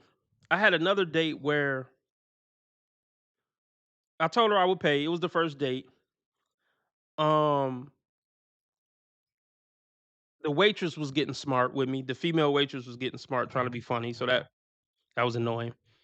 A female, of course, female wait. Well, I said waitress. So she was trying to embarrass me on my date. Of course, that's women love embarrassing and belittling men. But anyway, so we went on a date. I was paying for the date, and the bill came. And the woman I was on a date with was like, "Oh," she said, "You want me to get it or something?" I'm like, "No, no, I got it. I'll pay for it." And she said, "Well, you want me to get the tip?" you you want me to get the tip? I'm like, that's what she asked me. You want me to get the tip? I'm like, yeah, go ahead and get the tip. I got the most judgmental, crazy look. She laughed, I think, a little bit. Like she snickered a little bit and gave me the most judgmental look you could ever give somebody. And I'm like, well, why she act? But that's the games they play. Like, why ask for if you want me to get the tip, but you don't want me to say yeah? Like, see, it's just a test. But like, I'm not here to pay for you. That's what I'm saying, fellas. Never. That's why you don't lead with money. Don't lead with this whole idea that I pay for the first few dates or I pay for dates. Don't lead with that because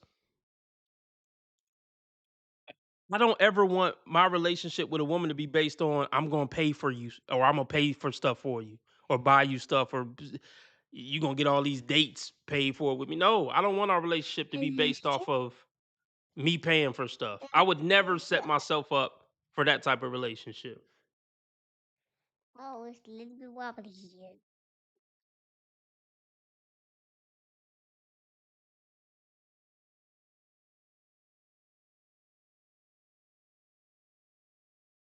So, did I click off, dude? I think I clicked off, bro. Hold on.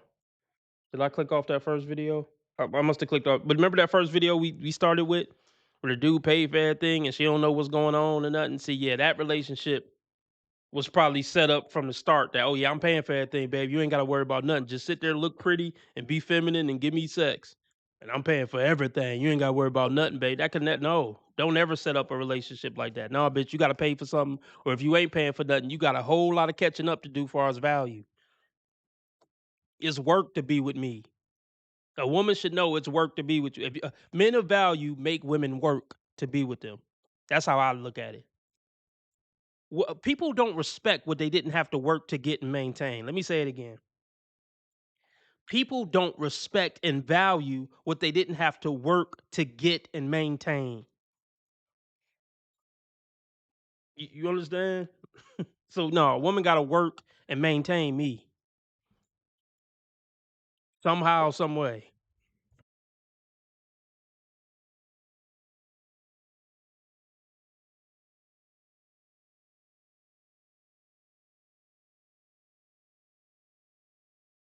Up, ever eaten, ever eaten, then supported. Ever eaten has financially supported, so shout out to him. Respect. All right. Anyway, let's get back into it. We hanging out. We just kicking it. We hanging out. We kick. No rush. Yeah, this bitch ain't shit though. Yeah, this bitch ain't stupid necklace. How you get salmon? Like you ordered a salmon? You didn't ask. She didn't ask nothing about. Hey, what are you getting? Do. She was just straight wilding. Let me get the 2 margaritas, fried gator. Let me get the calamari on that. Let me get that salmon as well. Mind you, he probably thinking, she gonna pay for her stuff because she's wilding, right?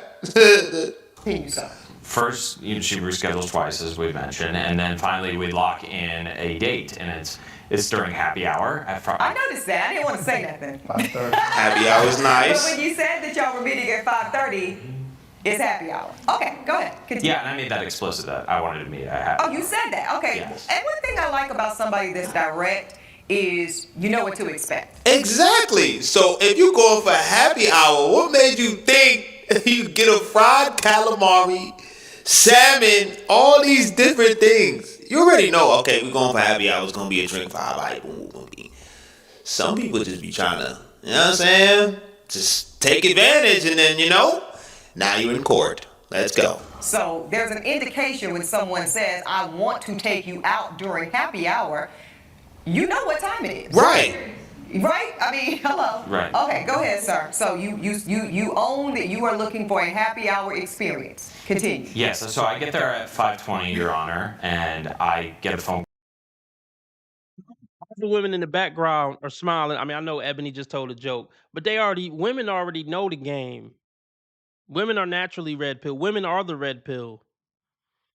I mean, they're not smart enough to be aware of, men put names on stuff, but women already know the game from 12, as far as manipulating men and getting the most from men while giving the least and all that. They already know that game at 9 and 10, probably earlier than that. Probably 3 and 4, honestly. But yeah, let alone 9, 10, 11, 12. They already know the game. So all the women in this room already knew what this was from the jump, from the first 2 minutes of the story being explained. So they just enjoying the show, but they already know what the score is.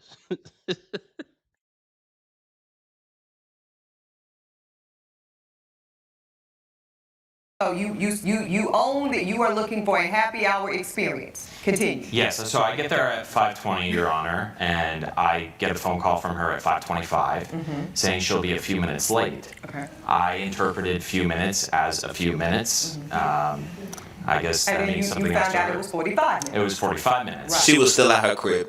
I ordered 1 margarita, and the waiter felt so bad for me, he slipped me another one at the happy hour price after 6 o'clock when that ended. She finally shows up at 6:15. I'm a little annoyed at this point, but I'm trying to keep it together. Now, did she look like her photos? She did. She was gorgeous. Okay. No, she is. Yeah. And she finally sits. So we got a sisterhood. Let's see a check. She is on period. Yeah, let's not get that messed up. Oh my! So Ebony still got to glaze the woman, even though she's clearly a piece of poo poo. She still. You see? Do you see how? Do you see the society we live in?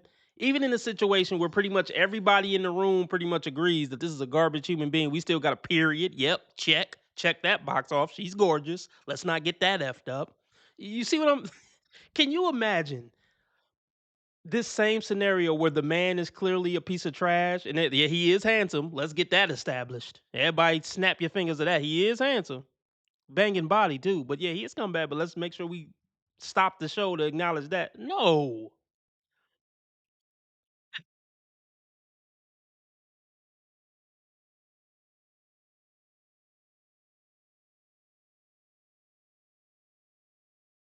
Sits down and the conversation Was she was a little- apologetic when she showed up 45 minutes late, sir? I mean, she mentioned it vaguely, but it was. But you didn't really feel like it was no, heartfelt? No, it felt very. I don't know why, but for some reason I suspected that. So she sits down, she orders herself a drink. Yeah. So let's just say she was gorgeous. I mean, she's not bad looking, but okay, T Orlando say she is 6. She's an adjustable. I mean, let's go back to her. I mean, it's not really important, but yeah, that's what I'm about to get to, X. Who cares if she's pretty? Like Mentioned it vaguely, but it was. But you didn't really feel like it was no, heartfelt? No, it felt very. I don't know why, but for some reason I suspected that. So she sits down. yeah, she's kind of this is hard. She's definitely not ugly. But I mean, yeah, she's kind of regular. She's she's kind of regular. I mean, I guess she's above average. I guess she's above average. I would say she's a 6. That's probably a fair. She's a 6. But in America, all you got to do is have straight hair, not be fat, and you're like, oh my, and everybody like, oh my god. So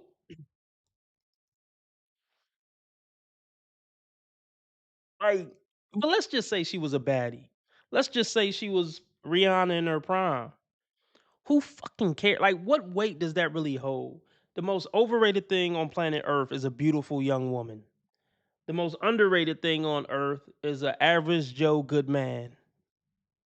That's the most underrated thing on the planet.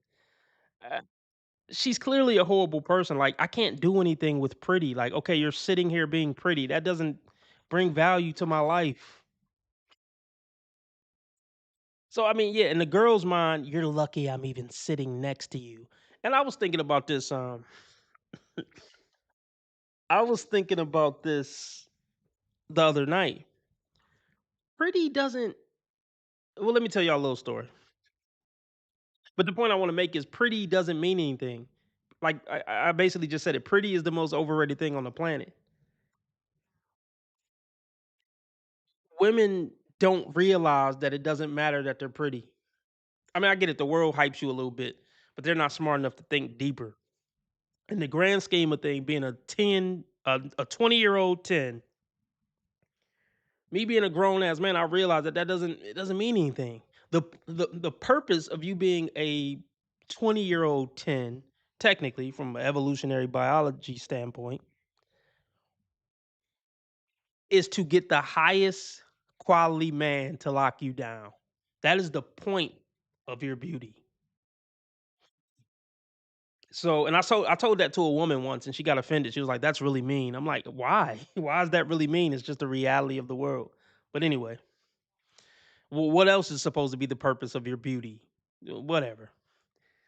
It's supposed to have some deep purpose to like. Shut up. But anyway,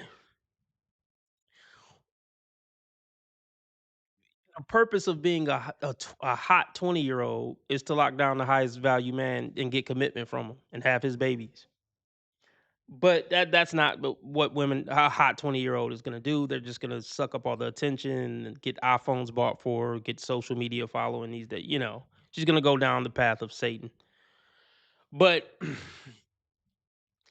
technically, the purpose of being a hot 20-year-old is to, let's say, okay, she would be in college at 20, is to lock down the tall, handsome engineer the tall, handsome guy who's gonna be an engineer, and give him some poon and lock him down for a lifetime and secure your future. You're supposed to use that youth and beauty to secure your future with a man. But most women aren't smart enough to use it like that. But anyway, I was out to eat last night. That's why I didn't come on live. And we're sitting in the restaurant and we see basically 3 19-year-old girls walk in with mini skirts and sit down and they're having their girly night out and scrolling on their phones the whole time. And,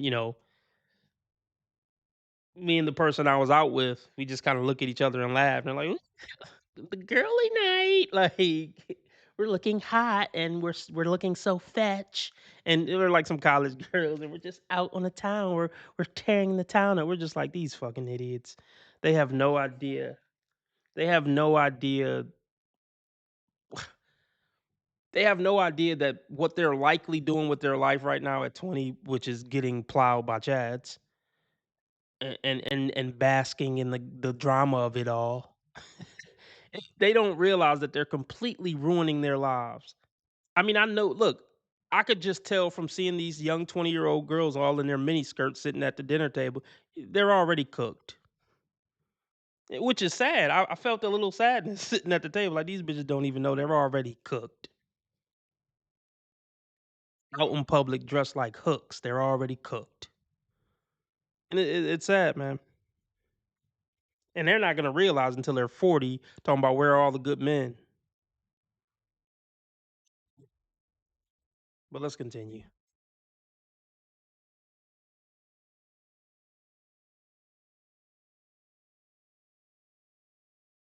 When she showed up 45 minutes late, sir? She mentioned it vaguely, but it was. But you didn't really feel like it was no, heartfelt? No, it felt very. I don't know why, but for some reason I suspected that. So she sits down, she orders herself a drink. Yes. Well, she orders herself more than a drink. She orders a calamari as well. We have a very, very brief conversation. Well, let's back up. Yes. When she orders the cocktail and the calamari together, I presume. Yes. Were you surprised because your offer was drinks? Of course, yes. I was very surprised. I was. So the judge understands too, right? If we say we're going out for drinks, I'm only paying for drinks. Anything else? Dub. And hungry. I ate beforehand.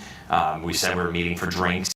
It's pathetic. Like, I mean, I'm not knocking bro, but just on the date market, he's pathetic. As far as what he's accepted, he's not a bad looking guy. Like, I don't like the mustache and no beard or goatee look.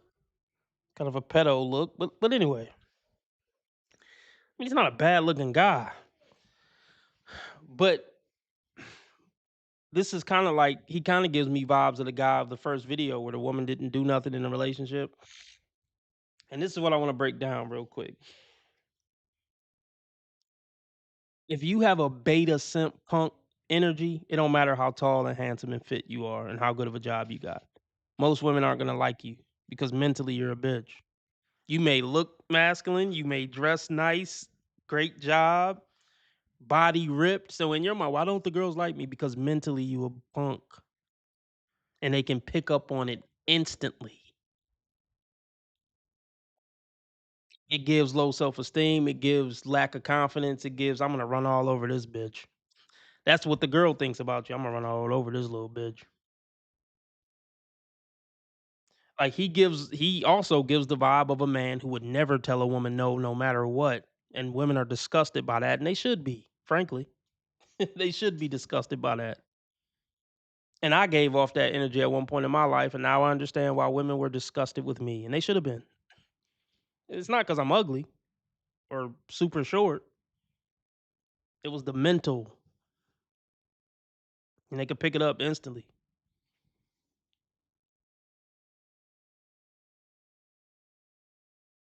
Like, she didn't deserve to have anything paid for. She didn't deserve to have a margarita paid for. She should have never made it past the rejecting the ice cream and coffee dates.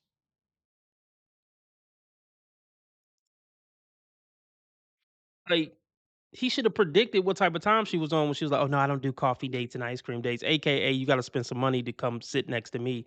No, a pretty woman not worth sitting next to, because most of them don't have a personality. They're not good people. They're not nice people. They're not going to treat you good. So why would I pay to be around that? I don't care how good you look. Let's continue. Well, let me tell y'all about this one story real quick. I told y'all about this story already, but it came on my mind last night again. So I know a family friend. She's 19. She's beautiful. She's so beautiful. Such a beautiful 19-year-old. You know, everybody hyping her up. She's a C-list celebrity because she's young and beautiful. So last I heard, she was in school for something good. I don't even know if she's still in school. I don't know. Last I heard, she's young, she's beautiful, she's in college, she got a bright future ahead. Next thing I know, I get a call talking about she's pregnant by a 30-year-old that work at the restaurant she work at. I'm like, what? Like, and she sat down with her mom and told her mom, yeah, I'm seeing this guy, he's 30. And we're sleeping together, but you know, we're not in a relationship, but I'm cool with it. This is what she told her mother. What up, Craig? This is what she told her mother. I'm like, it must have not been any men at the table. No men that loved her at the table. Because women, they know not to bring no shit like that to a man. Because they know it's bullshit. But you know, the moms are gonna go along with it. That's why single moms are horrible. The worst thing that can happen to a kid is be raised by a single mother, damn near. Because mom is damn near going along with it. I think mom met him. He came over to the house. You know, if dad was there, he would have hit him with the shotty. It's like, so now she pregnant by this 30-year-old Chad, or well, let's call him a Tyrone. So now she's pregnant by this 30-year-old Tyrone who don't give a fuck about her. She just another piece of pussy, just a young piece of pussy for him. And he is sucking the bitch ass nigga for getting a 19-year-old pregnant that he was just fucking on.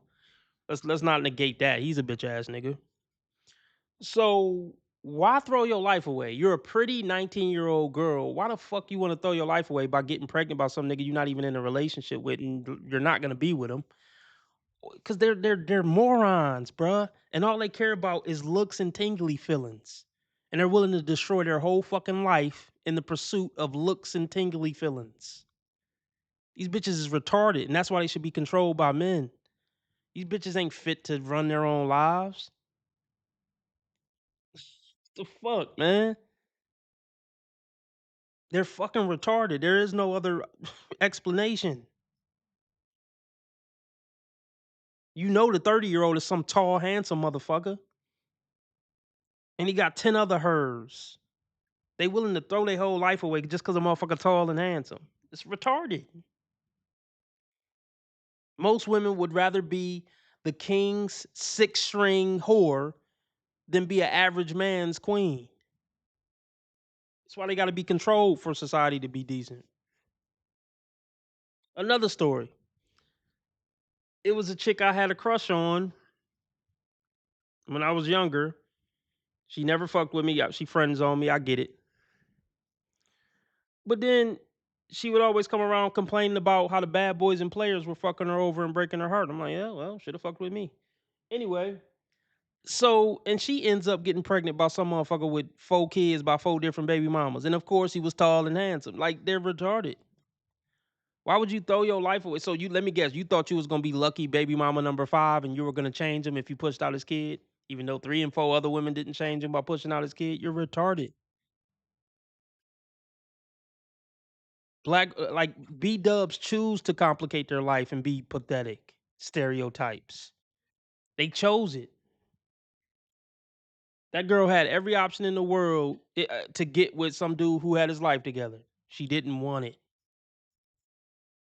So now she's somewhere struggling as a single mother of multiple kids by an ain't shit dude that she knew was an ain't shit dude, and she working some regular ass job struggling to maintain. And every so often you'll see some nigga pop up on her Instagram 6 months later. He fucking deleted from the Instagram. All the pictures is wiped and sanitized with him in them. I'm like, yeah, it's gonna be a revolving door for the rest of her life. I already knew it was gonna be. After the 4th breakup story I heard when we was younger, I knew like, yeah, it's gonna be a revolving door of ain't shit niggas for the rest of her life. Once a young lady gets on that train of ain't shit niggas, 2 or 3 ain't shit niggas, it's gonna be a revolving door. Young women got about 3 chances to get it right or they're fucked for life.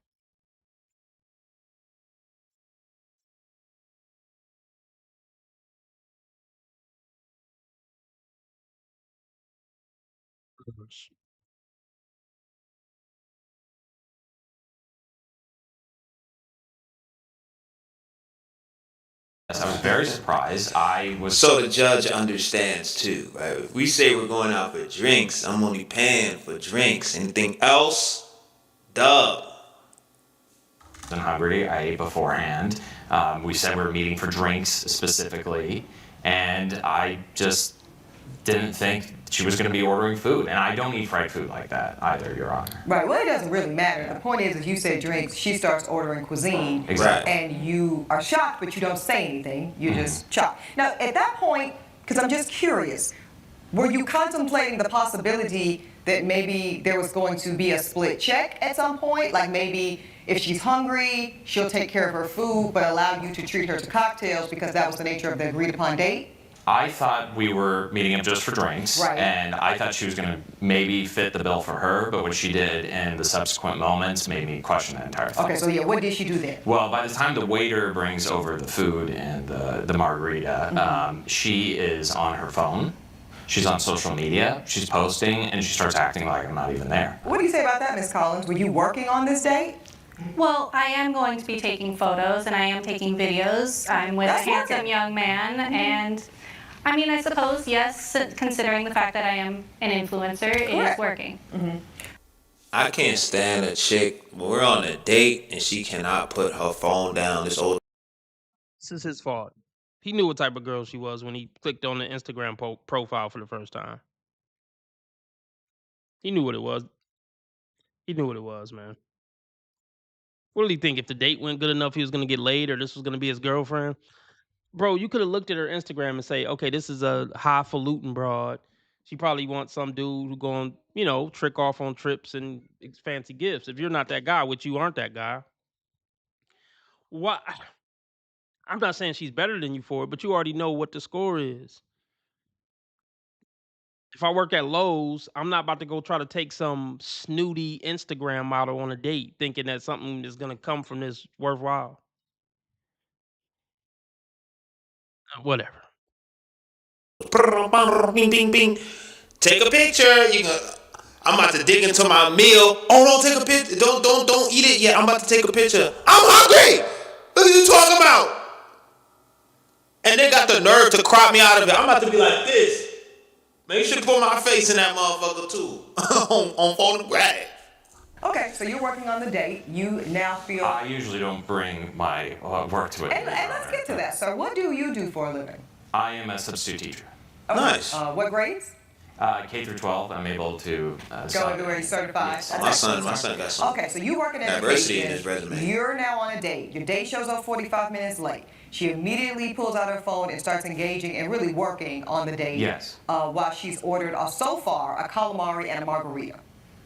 Yes, Your Honor. Okay. And the waiter comes by again, and Being sued for $218. Like, what the? This is ridiculous. still ignoring me, and she orders her second round of drinks and a crispy alligator, another top shelf. Even still there. If she ignoring you and keep ordering food and she taking pictures of food and not talking to you, why are you even still there? Self-esteem on zero. Margarita, by the way. I'm getting really fed up at this point, as I think any reasonable man would be. Okay. And the waiter is about to come around the third time, but I said, let's try to give this one more chance. And I tried engaging in a conversation with her, and I asked her about her father. She just ignores me. She doesn't even engage in the conversation. So Shorty is not even being pleasant after being damn near an hour late. She's ordering stuff outside of what y'all agreed on. And she's just not paying attention to you, being on her phone, working. You know what I'm saying? I'm a goddamn influencer, bro. You could put that phone down. You could put it down. You don't gotta post everything. You're not getting paid for posting that you at a dinner or at a get drinks. You ain't getting paid for that. Come on, bro. Which calls into question everything else that came before. Okay. When did she order the salmon, sir? She ordered the salmon at the end. That was the third time they came around. Yeah, so she wasn't even done with the previous place before she starts ordering more food. And so she orders the salmon and the other drink, and I'm just fed up. I can't take it anymore. I'm seeing red. And I just decide I have to leave right now, else I'm going to make a big mistake. What's the big mistake? Self-awareness. My boy has self-awareness. I felt like I would explode, Your Honor. I was just so angry and felt so disrespected. Oh, well, okay. So how do you get out, literally? Like, how do you excuse yourself from the table? Yes, Your Honor. I told her I was going to go to the restroom. Right. Said another way. What lie? I've never had to, like, I'm so glad I've never had one of the situations where I had to, like, go to the bathroom and be like, I'll be back. You know what I'm saying? I'm so glad. Did you make up to get out of this horrible situation? Yes, I told her I was going to the restroom and I beeline for my car, and I didn't look back. Okay, so you never even went to the restroom? No, I never went to the restroom. No. Oh, Miss Collins. Sir, do you have any evidence for the court? I do, but I would just like to add, the next day she did text me about this, and she said I was rude to hit her with a bill like that. And She said you were rude. she said I was rude. I told her she was rude to show up 45 minutes late, and she was rude to ignore me and lie to me. I did pay for my drinks, though. I sent her that money digitally, and I have that here for you as well. Yeah, offer that up to the court. Ooh-wee. With a 6. Yo, the security guard got me weak. Look how he raised his eyebrows. Look.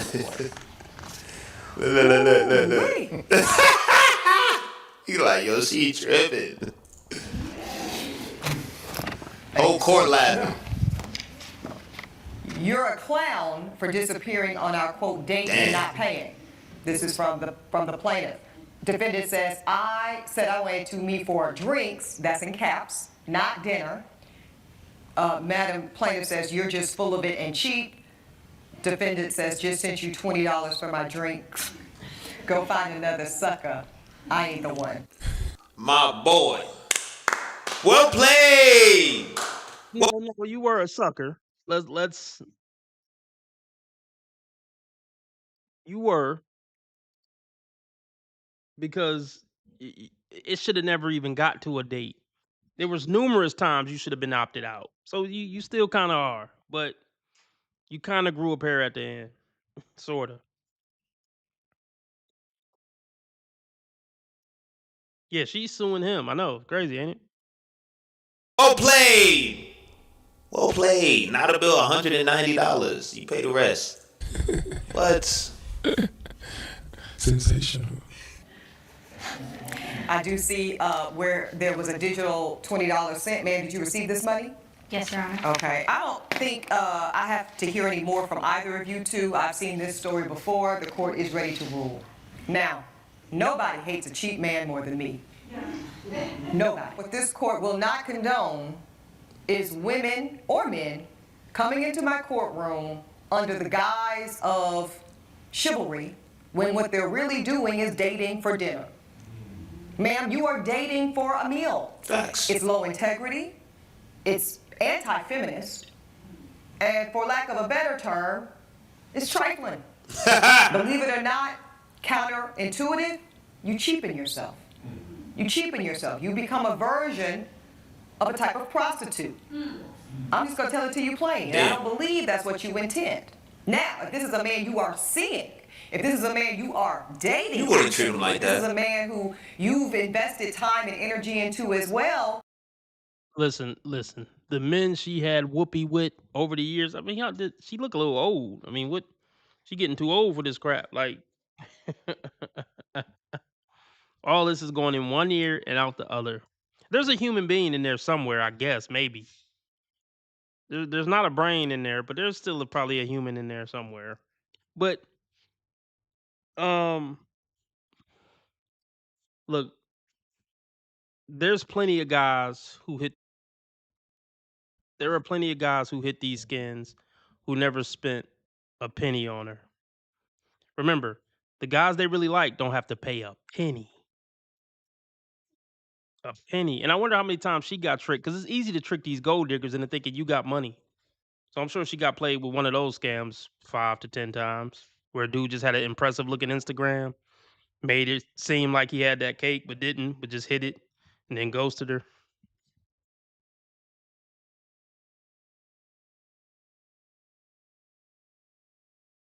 Who you've invested time and energy into as well, then your expectation should rise according to that mutual investment. And then, Mr. Sutton, you do have to put up or shut up. But at this point, the court is not convinced that you did anything wrong. In fact, the court is convinced, ma'am, that you operated in bad faith, that you wasted this man's time. Facts. So the court completely dismisses the plaintiff's claim of $218.69. That is my ruling. Congratulations. Well, the stuff she was saying before about raising the standard or raising to the occasion, no.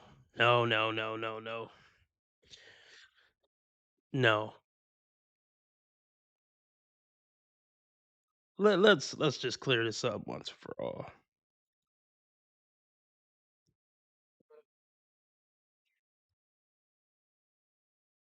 Women don't cost money.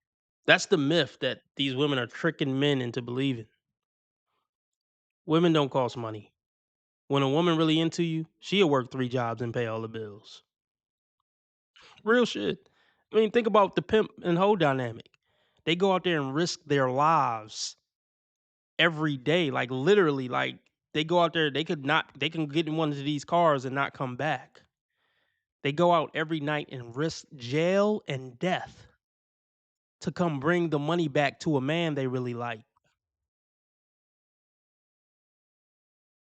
And this isn't like rare. Like it's the oldest profession, like pimps and hoes. This isn't like, I'm not saying most women sell body and have pimps, but you know what I'm saying? Like this isn't a rare thing. Women don't cost money. Women only cost money to the 90% of men on the planet that they don't like.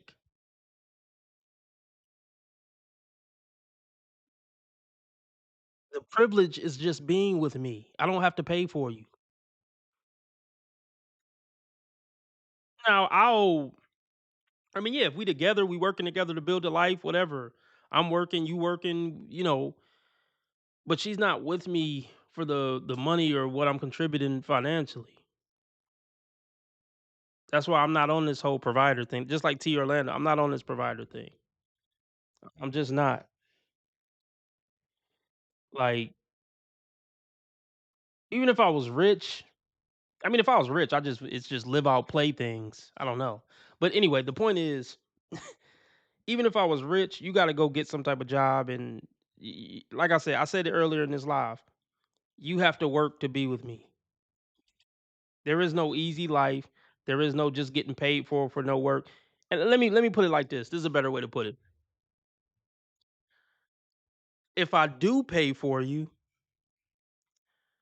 you're gonna work for the money I'm paying for you. Like, you see what I'm saying? So let's just say I do provide, right? I'm paying all the bills. You working for that. No, I'm not. You working for that. Cooking, cleaning, sucking, babysitting, homeschooling the kids. You're gonna work for it. This whole thing I gotta pay for because it's a privilege to be with a woman. No, that bitch gotta pay to have the privilege to be with a real man. The fuck? Come on, man. Come on, man. Because I could break it down further. It's not a privilege. Women are, generally speaking, women are a depreciating liability. I'm not paying for a depreciating liability. That don't even make sense. Men are the prize. I'm the prize. I'm the solid rock that give you structure and discipline and guidance. I give you a child. I give you children. I stop you from doing the goofy shit that you naturally want to do. Like, I'm the prize. What are you talking about? You're a depreciating liability that's getting crazier and fatter and bitchier as you age. Uglier, crazier, fattier, and bitchier as you age. That ain't worth paying for. You pay me. Shout out to Ghost Beard or Goose Beard. So yeah, the question of the day is, why is it so hard for men to walk away from women? Yeah, partially is, men feel like they're walking away from an investment. And let's be real, 80% of men don't believe what I just broke down about men being the prize. Actually, that's a good segue. The reason why it's so hard for 80% of men to walk away from women, because 80% of men think women are the prize. It's easy to walk away when you got a bunch of options and you feel like you the prize and you feel like, that I might be a little bit better off without a bitch in my life. It's easy to walk away when you feel like that. And women can sense when you don't see yourself as the prize and when you won't walk away. And that's when they treat you the worst. When they know you won't walk away or you fighting so hard to not walk away, that's when they treat you the worst. And I promise you, I'm not just saying this to sound cool. Pretty much every woman I've been with or dated, there's been a moment where I'm like, well, you could leave. I'm not trying to say that to sound cool. I swear to God. If it was like an argument or she was acting like she got a problem with something I'm doing or I'm getting sick of this, well, you could leave. Promise you, I said that to every girl I ever dated. If when she was acting like I don't know if I want to do this, we'll leave then. Or I'm tired of you doing this, we'll leave then. I always tell a woman to leave. You can leave. Like,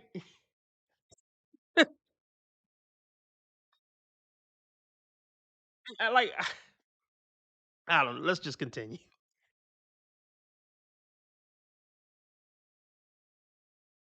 And let me say this. Let me say that it's not that I wouldn't be hurt that she left, but I'm gonna be all right. She has to. You gotta let a woman know. Look, I like you. I care about you. I might even have love for you, love you, or whatever. But if you leave me, I'm gonna be okay. I might be fucked up for a few months, like damn, but whatever. But I'm gonna be cool though. You gotta let them know that.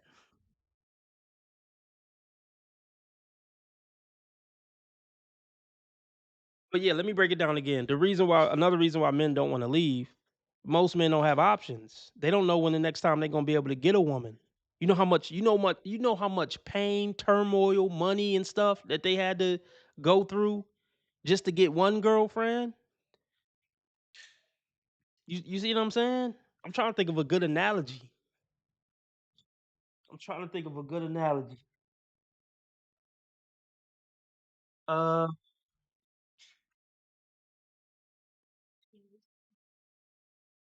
it's just yeah, like an investment, man. It's an investment thing. Or no, how can I put this? So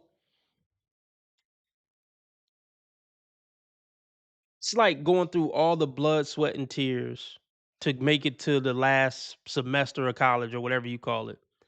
And let's just say your mom had to sell her body to get tuition, your cousins had to rob banks to get your tuition, and then you had to go through all the blood, sweat, and tears and hard work of passing the exams and the tests that you just been through hell getting through college. And you finally on your final semester or something, and then you think you're just gonna throw that away? Oh, this last test hard. I'm about to I'm gonna call it. I'm just gonna drop out. No. All that stuff you went through to no, you're not just gonna drop out. No, you're gonna do whatever it takes to try to get that degree. It don't matter how much the professor on some bullshit. It don't matter how racist the professor is. They can call you the N word and beat you up at the end of class every day. You still like I'm just gonna have to put up with it because I I don't know if I'm gonna be able to do this again. And I didn't already put so much in it. I'm just gonna have to put up with it with the abuse because I got to get this damn degree. Like nah, I ain't letting this go.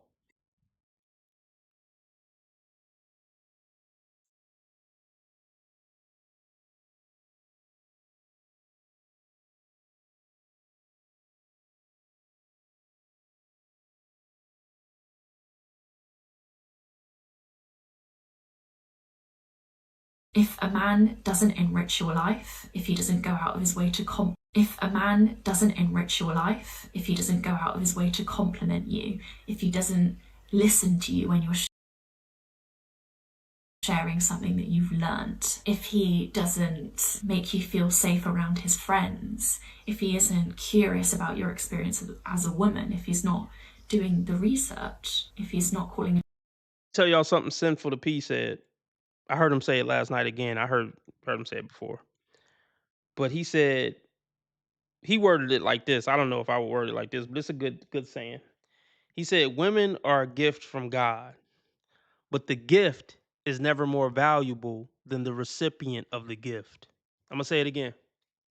Sinful to P said this. He also said the whole "take your fat ass finger and hit the like button." I stole that from him. Rest in peace, Sinful to P.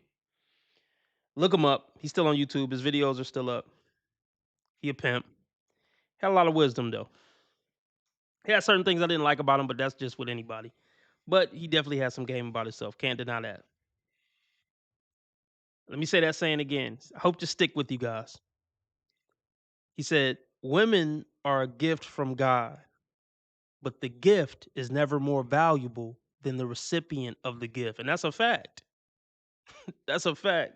Okay, Zach, I got to throw a shot at you. Zach bought his girl a $4,000 Louis bag because he valued his girl more than he valued $4,000. You know what I mean? So yes, the gift is never more valuable than the recipient of the gift. All right, let's get it.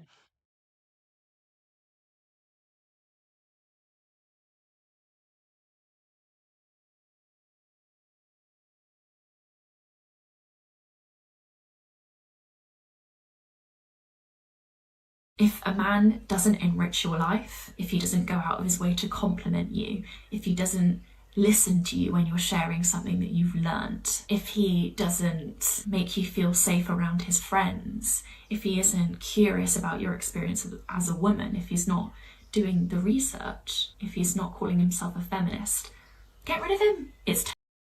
You are so dumb. You are really dumb. For real.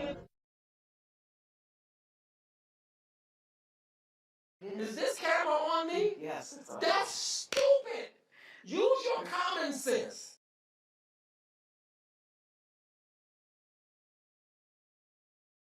What kind of shit is that?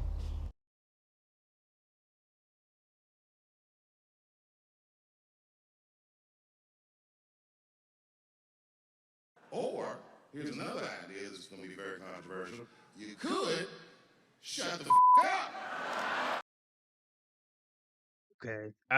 Let's run it back. I'm gonna break it down point by point. Or should I just Vogue article? Let's just, you know what? Identify as a feminist. Why would let's run it back. If a man doesn't enrich your life, if he doesn't go out of his way to compliment you, if Okay, let's start right there. A decent man is just naturally gonna enrich a woman's life. Just his presence in her life is gonna enrich her life. You know, his guidance, his common sense, his character, you know, on and on and on. Complimenting her, no, it's your job to compliment me, the man. You're my helpmeet. God made you for me to help me, not for me to compliment you. And speaking of compliments, don't give women compliments. Give compliments sparingly. A woman really got to earn a compliment from RB Sensei. You really got to earn it. I don't mind giving them if you earn it. But even then, I'm going to use them sparingly.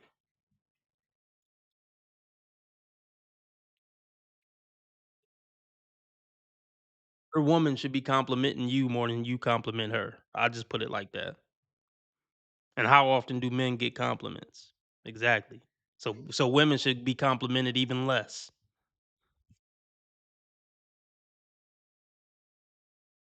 he doesn't listen to you when you're sharing, if a man doesn't enrich your life, if he doesn't go out of his way to compliment you, if he doesn't listen to you when you're sharing something that you've learnt, if he doesn't make you feel safe around his friends, Okay, make you feel okay, listen to you. I'll listen to you. I don't got a problem listening to a woman, even when it's annoying, even when it's long-winded.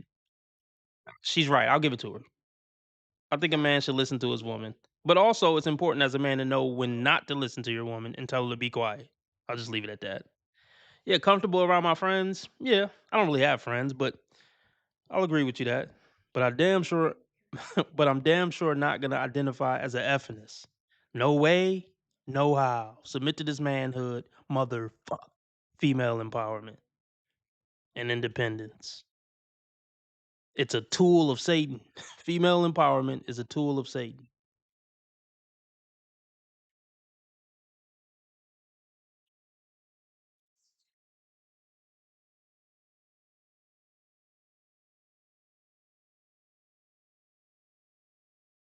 feel safe around his friends, if he isn't curious about your experience as a woman, if he's not doing the research, if he's not calling himself a feminist.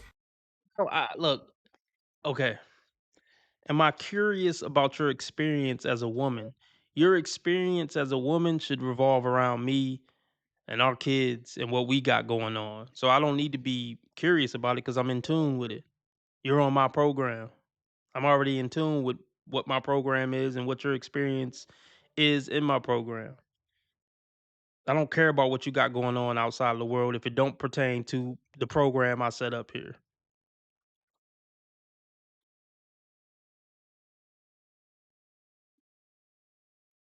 Only thing I need to be researching is how to improve the program and how to get us further in life and what part you play in that.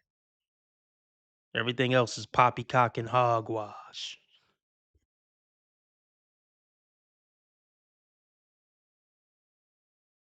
Calling himself a feminist.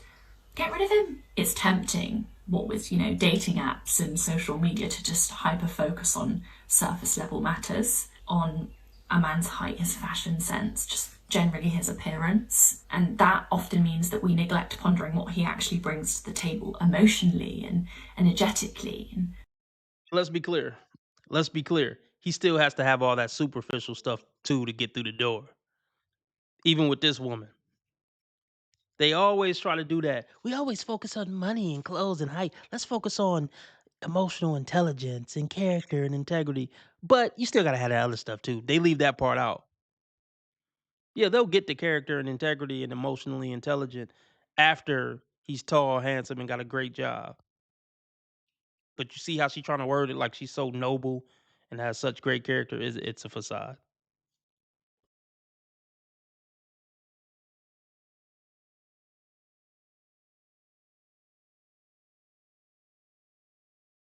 And that often means that we neglect pondering what he actually brings to the table emotionally and energetically and conversationally. To me, these are the most important things. We don't want to get so swept up by how someone looks and fall into the trap of focusing so much on that we ignore the person standing in front of us, the potentially unkind man, selfish man, misogynistic man.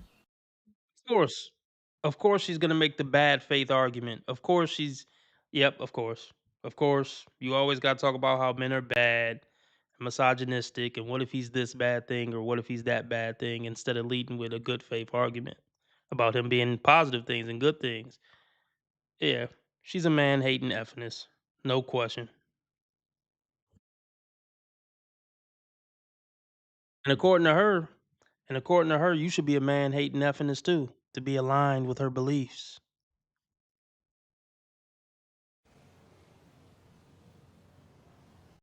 Right.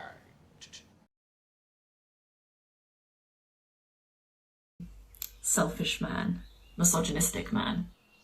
Well, hello, my beautiful people. Today I'm going to be talking about an article, a viral article by Shantae Joseph for Vogue. It's called Is Having a Boyfriend Embarrassing? If you haven't read it, I really encourage you to read it because I'm going to be building on the conversation. Yeah. Listen, if you're a woman who takes articles like that serious or can be swayed by articles like that, yes, I want you to believe that having a boyfriend is embarrassing. Please stay the fuck away from men. Yeah, the answer is yes. To any woman pondering it or that article made you ponder it, the answer is yes. It's embarrassing to have a boyfriend. Please stay away from men.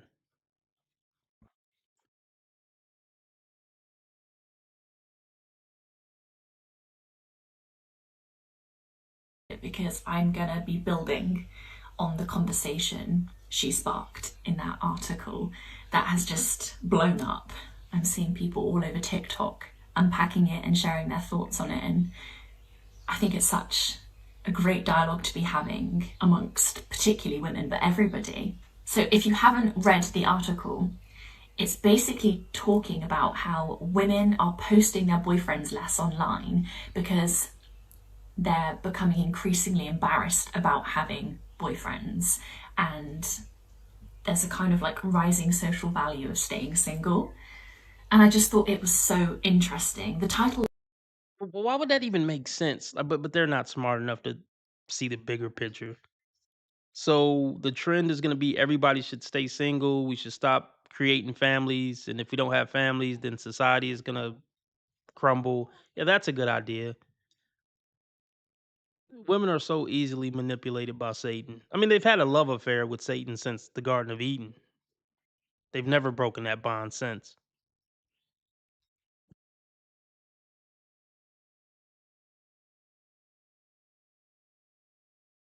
Inseparable lovebirds. Inseparable lovebirds.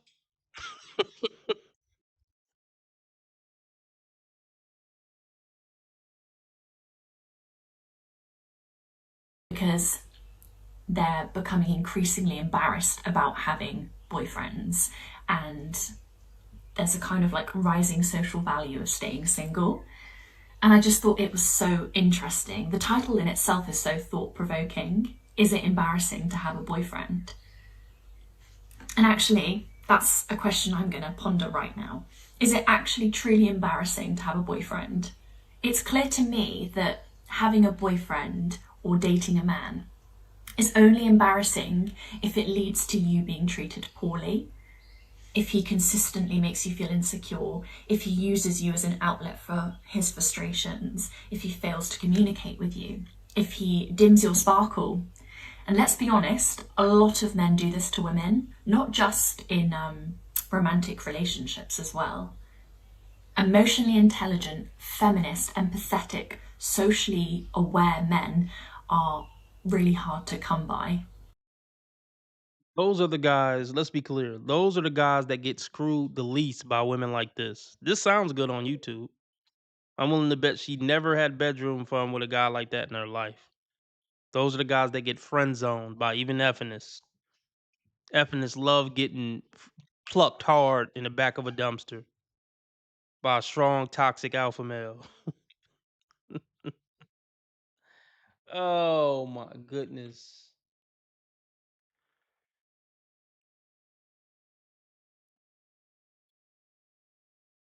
So according to her, she likes weak, effeminate men that agree with everything she says.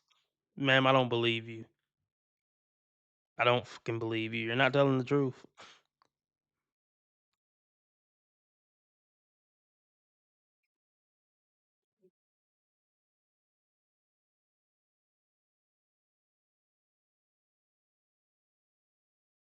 Are really hard to come by.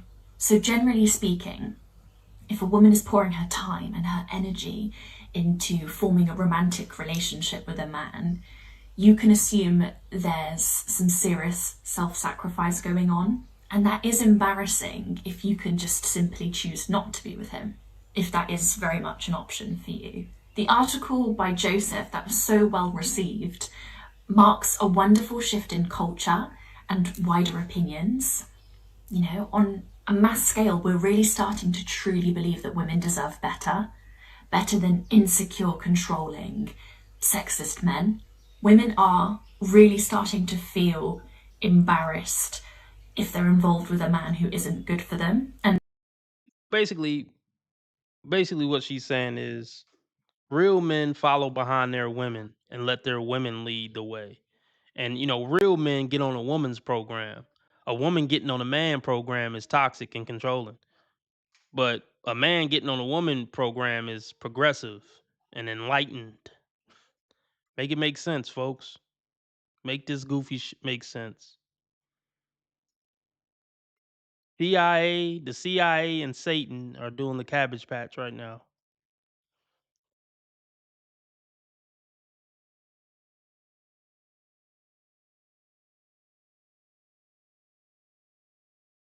embarrassed if they're involved with a man who isn't good for them. And I think that this is a great thing because hopefully that embarrassment will motivate women to not entertain toxic men or unfulfilling, draining relationships. It will hopefully motivate women to invest in themselves, in what's truly good for them. And that's what feminism is all about. And yeah, that's what feminism is all about. It's about being selfish and everything revolving around you, the world revolving around you. Forget putting your family first, forget putting your spouse first. It's all about what makes us feel warm and loved and like we have purpose. Never put anything above yourself is the philosophy of feminism, and it's sick and disgusting and satanic. All these fucking sick, deplorable, egotistical narcissists.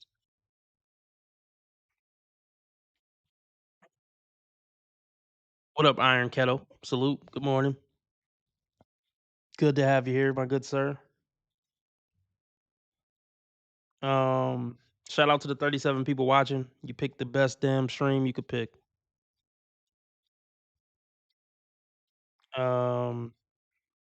Yeah, we just kicking it. We ain't got shit else to do. It's Saturday. So yeah, let's get the donations up. We got 37 people in here. If you enjoy the content, let me know you enjoy the content by donating. Cash App is $MD Cure. Let me drop the links. Let's get some donations in. I think I've been entertaining you. This is almost a 3-hour stream. I'm about to drop the donation links. Show some appreciation. Or you could do Cash App, or I'm sorry, not Cash App. You can do that too. Or you could do Super Chat, Super Sticker. That's the dollar symbol on the right of the chat box. Yeah, you're right, T. Orlando. That is this type of woman.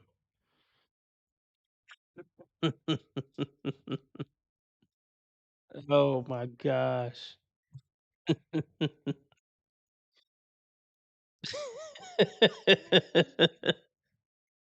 That's gonna be an ongoing thing on this channel, isn't it? The whole 4K thing. Shout out to my brother Zach. I fuck with you, Zach. I fuck with you.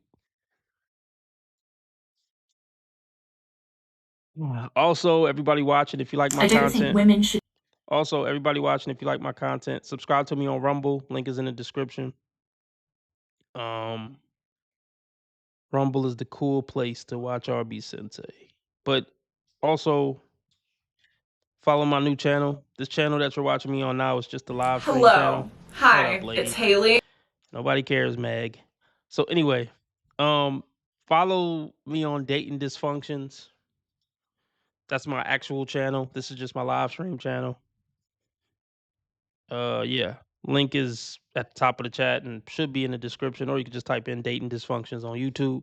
Also, follow me on Patreon. I've been recording content since 2017. Pretty much all the videos I've ever made, it got to be over 1,500 videos or something like that. Hundreds and hundreds of videos I'm sure you haven't seen since 2017. Back in the day, I interviewed Turd Flinging Monkey. I interviewed Sandman. I interviewed Happy, what's his name? Happy Humble Hermit. Yeah, Happy Humble Hermit. I used to do interviews. Great stuff. $5 a month, you get access to all that. I'm pretty sure it's categorized by year. So it's not just a jumbled mess. You can go by year. But yeah, that's just $5 a month. Go follow me on Patreon. Or you can follow the Patreon for free, I think. Even though it's limited content, what you'll see. But you can just keep up with RB Sensei if you follow it for free. In case they ever ban me from the internet. Check out merch too. Link in the description. Merch link in the description. I got some great merch over at the shop. But let's get back into it. See if we can get a whole video out of this dingbat for the other channel.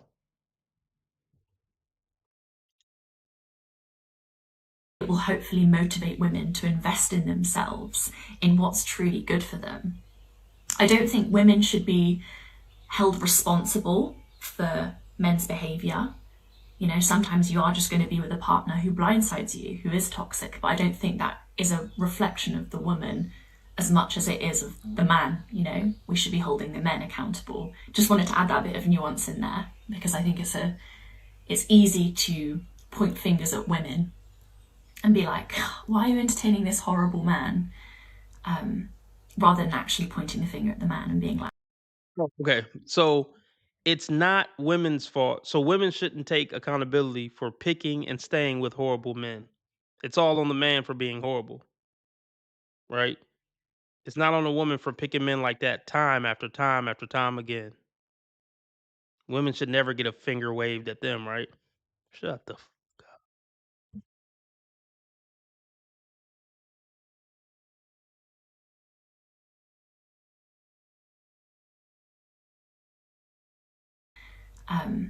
rather than actually pointing the finger at the man and being like, why are you horrible?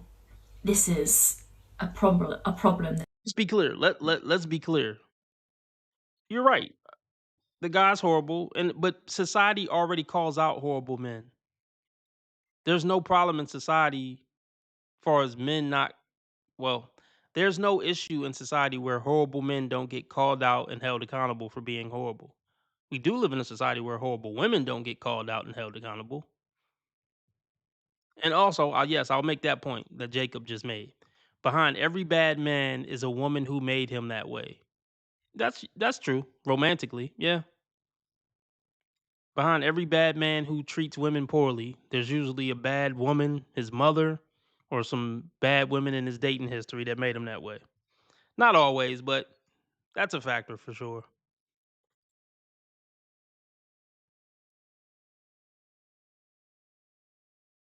But yeah, fellas, don't date women who aren't investing in you. It can't just be you investing in her. You guys need to invest in each other. And I would say the women need to almost invest more because they're the most flaky ones that always leave in relationships.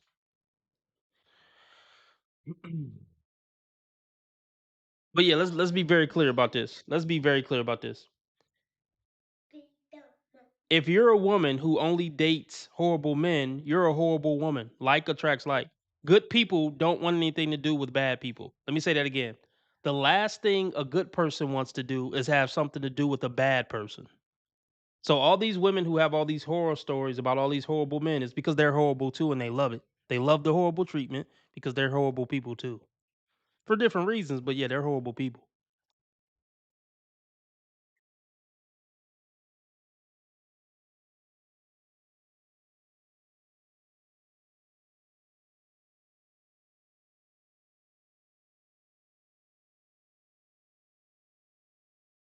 you horrible. This is a problem that stems from men and masculinity in a patriarchal world. But yeah, as women, we are really becoming so simple-minded. They're so simple-minded. They will sum up every problem that has ever existed up to they will blame every problem that has ever existed on the patriarchy or masculinity or men. Women have never done anything wrong throughout history. Masculinity bad, patriarchy bad, women good. I stubbed my toe, damn the patriarchy. You're an idiot.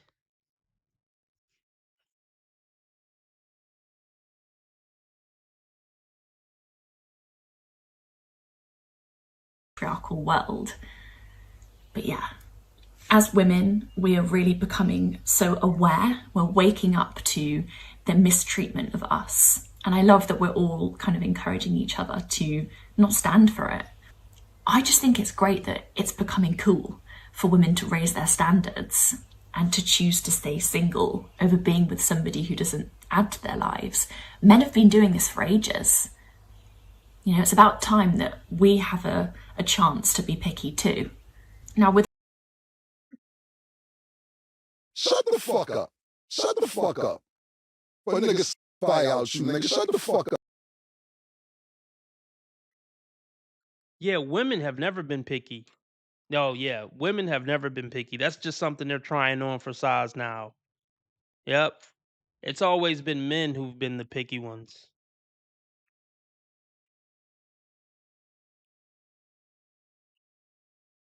I mean, it's pretty clear that this woman has never done any research on history whatsoever other than feminist history, other than feminist history. She knows absolutely nothing about evolutionary biology. That last statement might have been the dumbest thing said in this video. And it definitely has some competition. Yeah, women can finally now be picky. Is this camera on me? Yes. That's stupid. Use your common sense.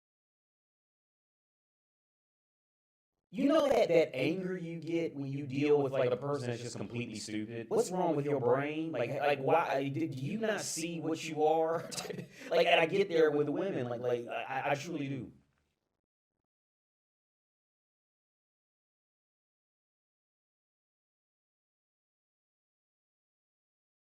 We're gonna move on soon. I just want to be able to chop a video up from this, maybe put it in the archive. Maybe we'll do 3 or 4 more minutes.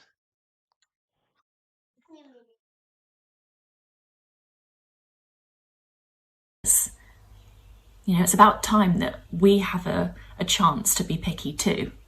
Now, with all of that being said, I don't think that it's embarrassing to have a boyfriend or to want love. Craving love is a very human thing.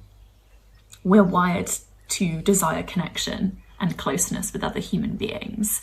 So I don't want any women to be like, oh my God, I just have to be fiercely independent and girl boss my way through life now because having a boyfriend is embarrassing. Not at all. I think having people that care for you in your life is a beautiful thing. They just have to care for you, not be bringing you down. That's when it becomes embarrassing if you're keeping somebody close to you who brings you down when you don't need them around. You're not relying on them. You're not in a financial situation that means you're tied to them. So, okay, if women need, okay, listen, if women need a public service announcement to be made to not be with men who are bringing them down and making their lives hell, doesn't that mean women are retarded and should have handlers and shouldn't be in control of their own lives? If you're not smart enough to know to get away from somebody who's making your life hell, then you need a handler. I think that logic checks out.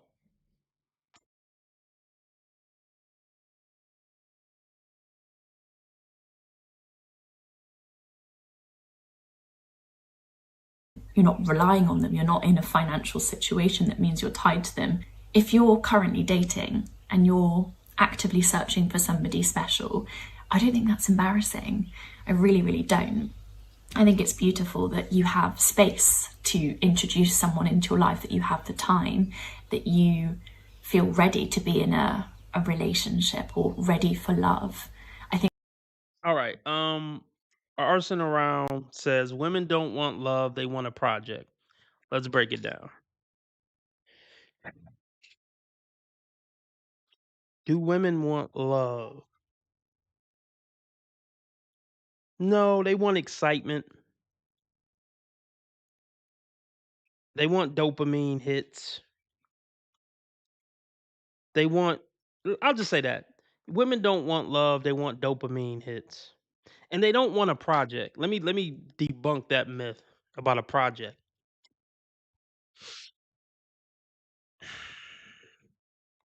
Let me put it like this. Women aren't happy until they have something to be unhappy about. Women aren't content until they find something to be discontent with. Let's start there. So the idea that they want a project, that they want to fix a bad boy, no, because when they fix the bad boy, then they won't like him anymore because they won't have anything to be discontent about. If they turn the bad boy into Mr. Perfect, then what will they complain about? Look, I get what you mean when you say they want a project. They want all the pros of the bad boy with none of the cons. And they want all the pros of the good guy with none of the cons. But that's not a guy. that guy doesn't exist. And really that dynamic doesn't exist with anything in life. All the pros and none of the cons. I mean, there's cons to being LeBron James, but he got to take the pros with the cons. There's cons with making $1 million a month, but you take the pros with the cons.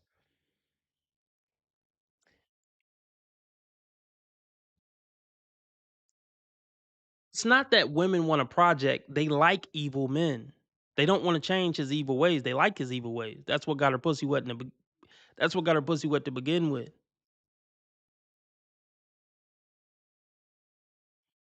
Like,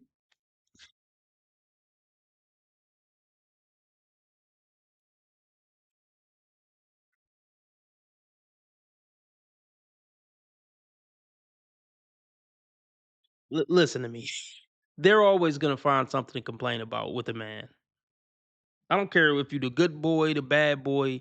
They're gonna find something to complain about. You did something wrong at some point, and you're gonna do something wrong. You're a human being. So yeah, there's no pleasing women. The men they respect most are the men who don't really give a fuck about pleasing them. See, there's one thing what a woman says she want and what a woman responds to and what a woman respects. A woman respects a man saying, "Look, this what I'm gonna give you. This what I ain't gonna give you. Deal with it or get out." Those are the men that get respect. I'm not saying don't do anything for a woman, but just be like, "Yeah, this is what I'm doing, and if you want anything more than that, beat it." Those are the men they stick around for. A woman wants a man that understands women. See, women know I understand women because they can tell by how I talk to them and the things I say. Because I'll tell a woman to her face all this red pill stuff I'm telling y'all. This is how I talk to women. Well, let me not word it like that. I know how to be respectful and all that. But when I'm in an intimate relationship with a woman, I talk to her like this. Not all the time. I have my sweet moments and whatever. I know how to chill too. I'm not saying I talk to her like this 24/7, but when I'm in the mood, I talk to her like I'm talking to y'all. So she knows I understand women on a deep level, and I know a lot of them are demonic, and I'm calling out all their bullshit. Women know they can't get away with bullshit with me because I'm calling out all bullshit. And then I'm going to break it down to the third degree of why you did it and why you going to do it again and what thought popped up in your head before you did it. See, women know I'm on to their bullshit. That's why they respect me. You got to let a woman know that you're on to her bullshit and you ain't going to let it slide. I tell her when you're being ridiculous right now. What you just said doesn't make sense, and stop talking. That's what women respect. You're being unreasonable right now. Your emotions are getting the best of you. Go to the room and calm down. Go take a time out. I mean, I'm just being funny about calling it take a time out, but you know what I'm trying to say. You're not sucking me into your emotional bullshit. You're being ridiculous and unreasonable. Leave me alone for 20 minutes. You're not about to get me riled up. Salute to Jacob. Appreciate it. Oh, if you get a chance, Jacob, subscribe to my official channel. This is just a live stream channel. Subscribe to Dating Dysfunctions on YouTube. I'd appreciate it. Let me find it real quick. Boom. Dating Dysfunction. But anyway.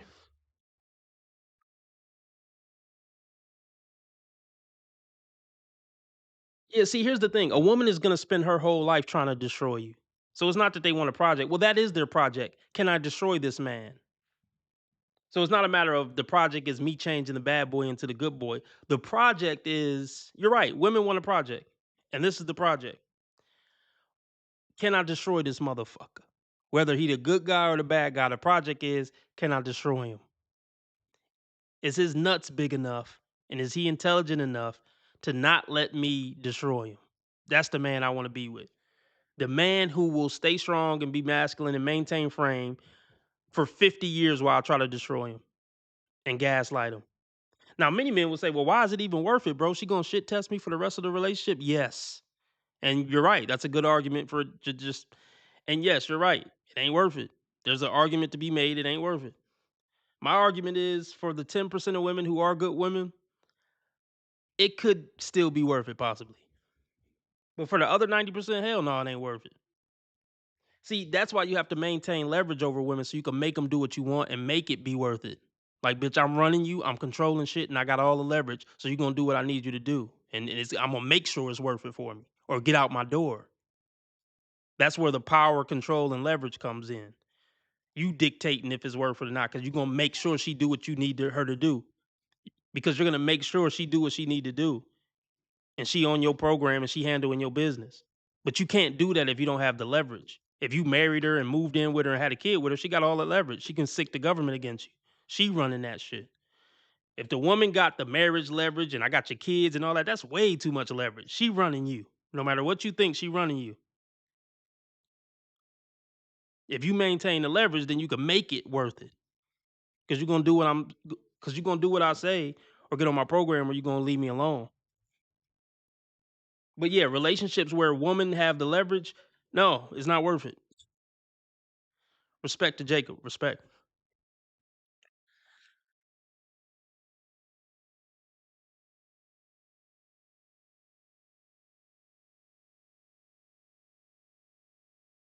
See, here's the thing. Women like this talk as if the men's nature is in question. Like, There's not a question if 80% of men are gonna look out for you as a woman. 80% of men are gonna look out for you as a woman and try to do the right thing by you. You're the one in question. You're the one with the questionable character. You're the one that filed for 70% of divorces. You got something to prove, bitch. I don't got nothing to prove. My character ain't in question in this. Y'all just like the piece of shit men. Y'all only deal with 10% of men and then want to say all men are trash. Shut the fuck up.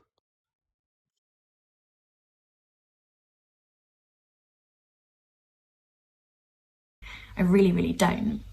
I think it's beautiful that you have space to introduce someone into your life, that you have the time, that you feel ready to be in a relationship or ready for love. I think that's a beautiful thing. And I also think it's beautiful if you're in a relationship that is healthy, that is loving. I don't think that's embarrassing at all. You know, if you're in a healthy relationship with a man and you're also able to invest time in yourself and your friendships and your passions, I don't think it's embarrassing. I think it's beautiful.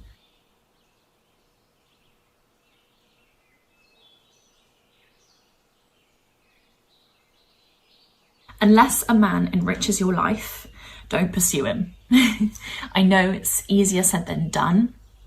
Sometimes we are attracted to the bad boy, to the guy that ruins our lives, but So what does that say about your character? So what does that say about your character? What does that say about you as a person? What does that say about your spirit that you're even attracted to that?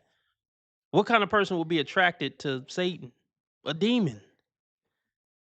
But I bet she's not going to go down that path.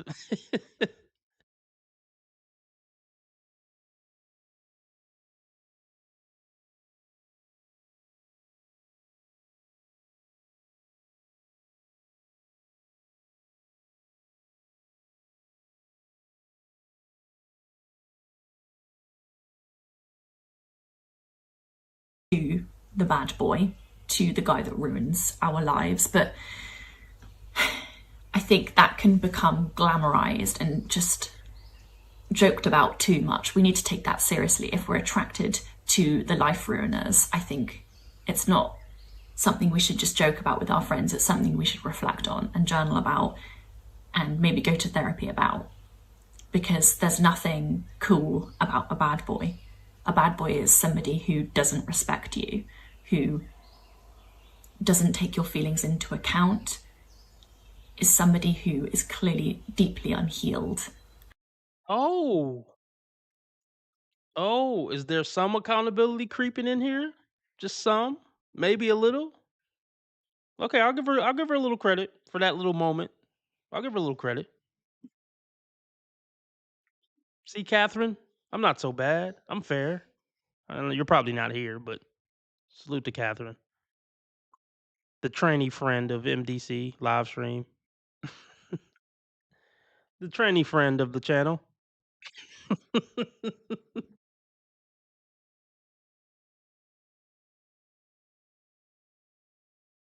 Somebody who is clearly deeply unhealed and is projecting so much negativity onto you that you don't deserve. I also think it's really tempting to focus more on attracting a good-looking guy than on a guy who's actually caring. It's tempting, what with, dating apps and social media, to just hyper-focus on surface-level matters. Yeah, but here's the sucky part. They only start getting deep once they're already ruined. They only start considering this once they're already ran through. Oh, maybe I shouldn't just focus on looks and height after she has a body count in the hundreds. Well, now I don't want you. It doesn't matter.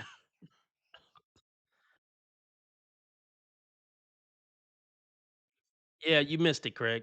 We got a trainee friend of the channel now. Yep, we got a pretty tranny friend of the channel. Yeah, she tricked me into calling her pretty before I knew she was a tranny. Look, I'm not scared to admit some of these transsexuals look like women. Like let's just keep it a buck, and some of them are attractive. Let's just be honest. I'm not saying I want to do anything with them, but there's some attractive ones that you wouldn't know. Pause. Super pause.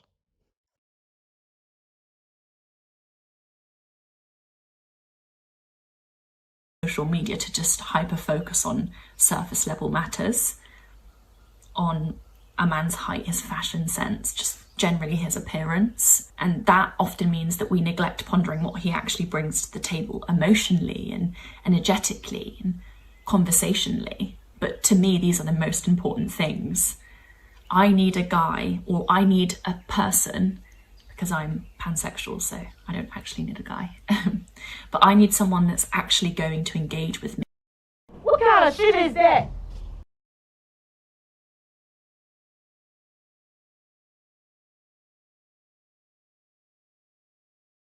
I mean, yeah, look, to be clear, I don't have a problem with the LGBT community. I mean, I got a problem with like propaganda and them like trying to get the kids and spread that to children. The gay BCs. I got a problem with the gay BCs. But other than that, hey, I don't got a problem with them.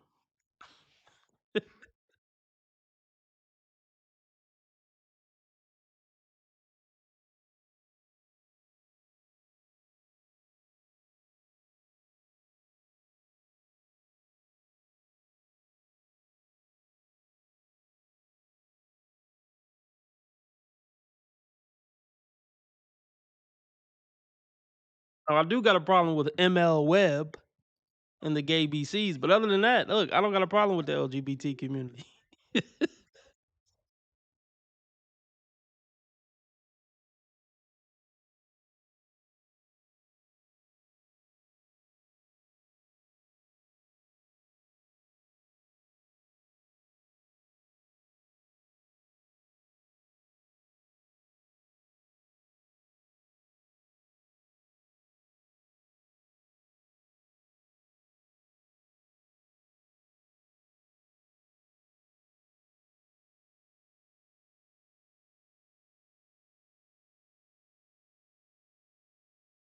Or I need a person, because I'm pansexual, so I don't actually need a guy.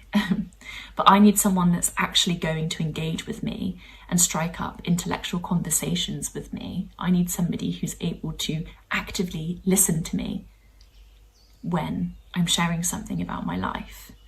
You know, and see this, I'm going to end it here and we're going to go to a different video. Let's get the donations up. Cash App, PayPal, Streamlabs at the top of the chat and in the description. Also, super chat, super sticker, dollar symbol on the right of the chat box. But let me touch on this. A lot of these women actually think they're intellectuals because they learned a couple of big words and they took a gender studies course. You're not an intellectual. You're clearly not a critical thinker. You clearly just care about pushing F-ness talking points without actually researching and critically thinking about any of these points and concepts. So please stop it with this intellectual crap. Please.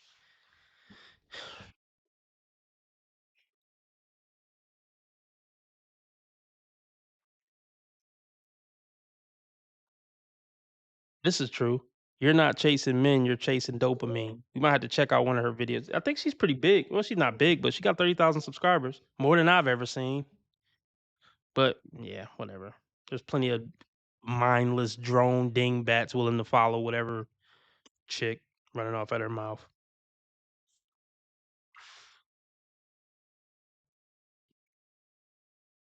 It doesn't matter.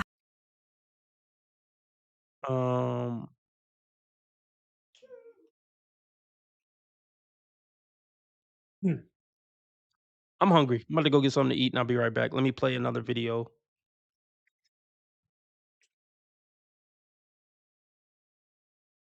Money, why are you single right now? Because like we just said, right? There's a lot of people that are single. Why is that the case for men? Like for you, per se? I'm single today. First off, I'll take ownership in a lot of levels of arrested development. A lot of the things that I learned at 40, I should have known at 30. And actually, I knew it, but I just ignored it because I was having fun. I was racking up numbers, and I felt like So that. men still like to have fun at 30.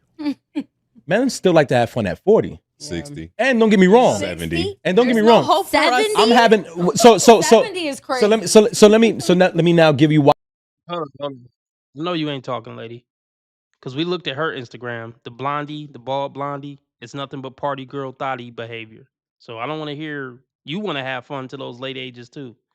let's not act like no, like don't even get me started. Let me go upstairs and get something to eat. Let me not get started. I'm actually single.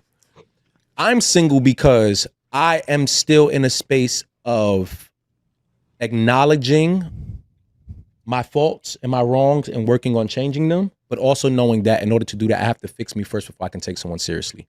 I don't want to pull anyone into this baggage currently. I do want to meet someone. I don't want to close that off, but there's a part of me that's still working on myself. That's very responsible of you. Well, yeah, but it ain't cool. Like there's moments now like It's lonely. It's lonely as shit. Speak to the loneliness. I'm over there. I just moved into a new spot. I'm decorating it, thinking like, well, I can't wait to bring a little joint up in here. Oh, you decorating? Girl, Or you just I went to ChatGPT. I went like, what goes with green curtains? Like, I'm doing all that, right? Nice. I'm doing that. But then the sad part is, I have women coming over.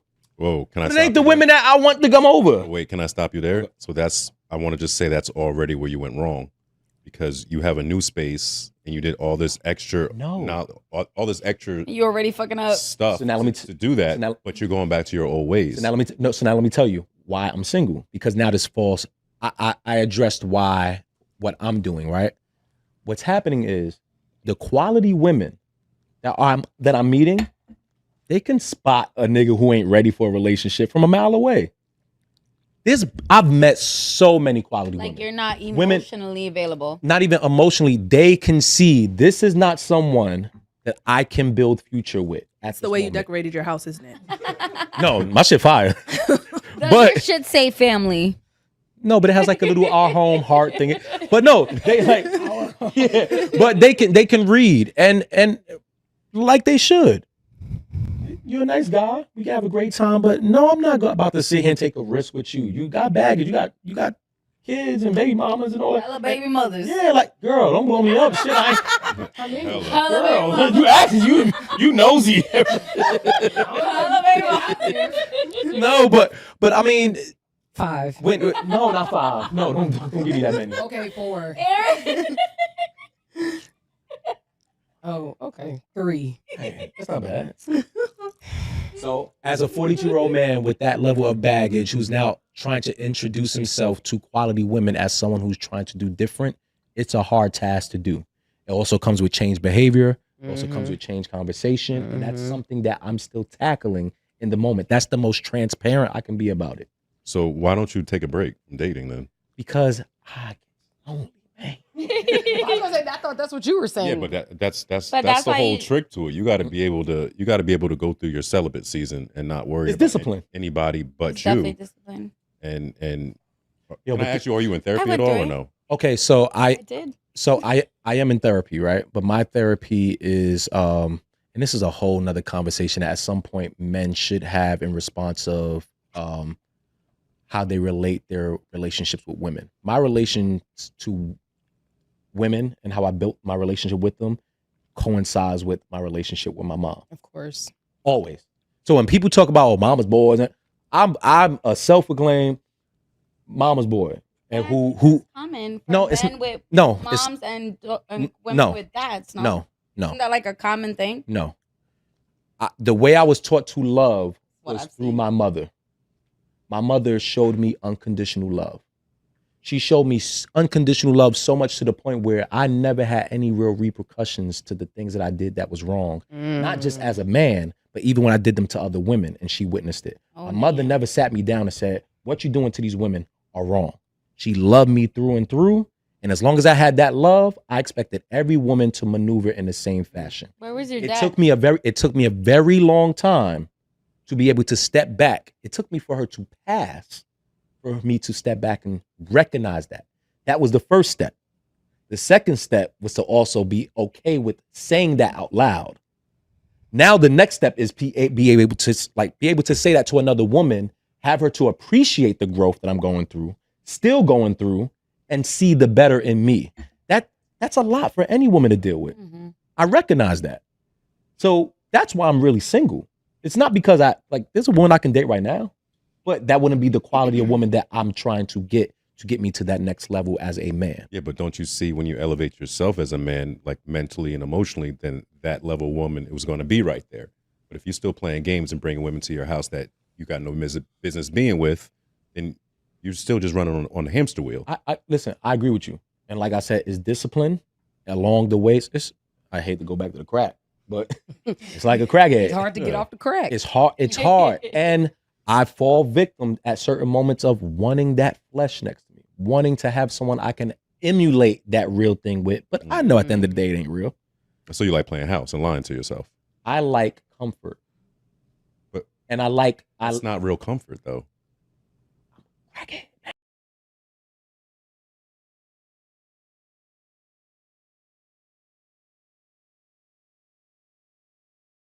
Yeah. So anyway, public service announcement real quick. Eating some trash right now. I'm trying to change my life. My older gentleman that's listening, or just all the people listening, really got to eat healthy. Cut out the sugar, cut out the sodium, cut out all the processed foods because all this shit is filled with sugar and sodium. It's going to give you diabetes and a heart attack and a stroke. Try to eat clean, lean meats, mostly fruits and vegetables and oats and shit. And, lean beef, lean meat, lean chicken. If you're going to eat some beef, make it baked. Really start taking your health serious because it's going to kill you. The shit I'm eating right now, the shit I'm about to eat right now that I just made for myself is literally killing me. I have high blood pressure. Yeah, I need to change my life. And you should change your life too. All right, now that we got that out the way. Let's check out what this sis is talking about. Let's get the donations up. Let me drop the Cash App and PayPal and then live stream chat again. I need at least one donation a night. Or this good morning and afternoon. Been on 3 hours. I need at least a $5 from somebody. Let me drop the PayPal too. Well, I just threw the oats out. I don't know about oats, but fruits and vegetables for sure. Protein, fruits and vegetables.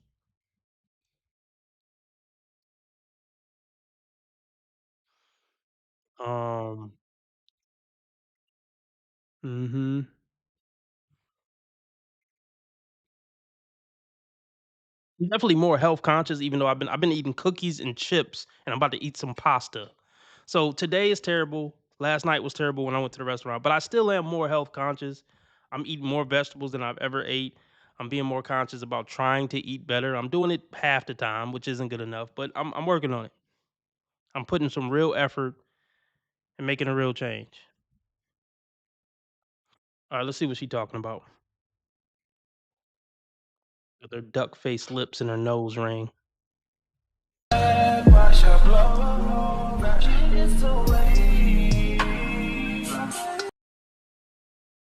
Yep, she's showing a little too much, isn't she? It's not a coinky dink.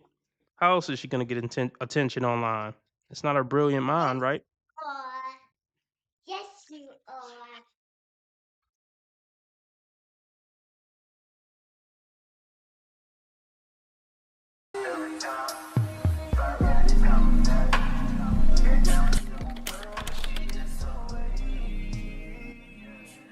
What's up, y'all? It's your girl Queen P, and I am back with another video. I want to talk about, me and my situations that I be having at work, because y'all let me know what y'all think in the chat. As I go with the conversation, if you hear something that you want to chime in on, please feel free to comment. For everyone that's new to my channel, welcome to my channel. Make sure you like, comment, and subscribe if you like what you see, you like my energy or my vibe. If you do not know my vibe just by this video, I have plenty of videos for you to get to know. She's a pretty black woman, pretty chocolate sister. What are we rating her? I hate her nose ring. I hate her nails. I know she a ghetto hood rat, but she's cute. What do you think? What are we rating her? 1 to 10. 1 to 10 in the chat. 1 to 10 in the chat. Me as a woman and who I am and what I stand for and things like that. So all my OGs, make sure y'all like and comment so I know this is the kind of content that you guys like to see. And also, I just want to address something. Usually, the people that comment in my comment section are pretty respectful, but just be mindful that this is a community of respect. We respect each other, and I'm always open for people to chime in and talk to me in the comments because I love to respond back to my supporters. But just make sure you keep it respectful. I respect anybody's point of view. It's just the way you say things. Make sure you respect me in my comments, okay? Now moving right along. So I want to talk about the issues that I am having at work, even though I am a person that comes to work, do my job, and go home. I don't get close to people at work. Oh, damn. All y'all said a 5? Y'all said a 5? Shout out to Nate Dunning. He donated 8 something. I don't think it's $8, but hey, anyway, this for you, Nate. That's a hard nigga. It's the happiest day of my life, is what I'm saying.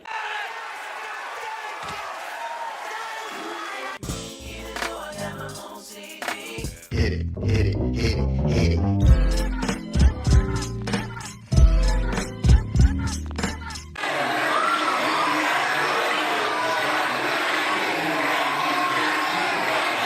You a gangster now. I'm winning any motherfucking way. I can't lose. Damn, y'all said a 5? Tough crowd. I think she's cute. I give her a. In the black community, she's a 9. At the hood bar, she's a 9, bro. At the local hood bar, she's a 9. Let's keep it a buck. Let's keep it real. But even I would say, I mean, minimum she's an above average looking black girl. Period. There's no debate. She's definitely not a 5. I mean, I get it. She got makeup on. Like, I don't know. I get it, but she's definitely a 6 right here. What I'm looking at is definitely a 6. But I got to be clear about this too. At the hood bar, she's definitely a 9. No question. I'm not trying to glaze her, but yeah. Let's see what she's talking about. Do my job and go home. I don't get close to people at work. I'm not a person that comes to work, do my job, and go home. I don't get close to people at work. I'm not super friendly at work. That's just who I am as a woman. I've been through a lot in trucking, like especially in Houston, you know what I'm saying? I've been through a lot out here. It just made me mindful to just make sure I only reveal what I want to reveal and keep a lot to myself. But I've always been a to myself kind of person, you know? I'm the same way. And I always get a target on my back at work. Everybody always hate me. They always gang up on me. Oh, why you not talking? What's up with you? Like, it's never a good thing. I don't want to be you motherfuckers' friends. I don't even like none of y'all. I mean, what I have seen of y'all at this job, I don't want to be y'all friends. I don't think y'all good people.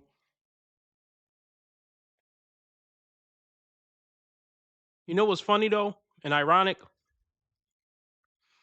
At pretty much all my jobs, I was quiet and keep to myself.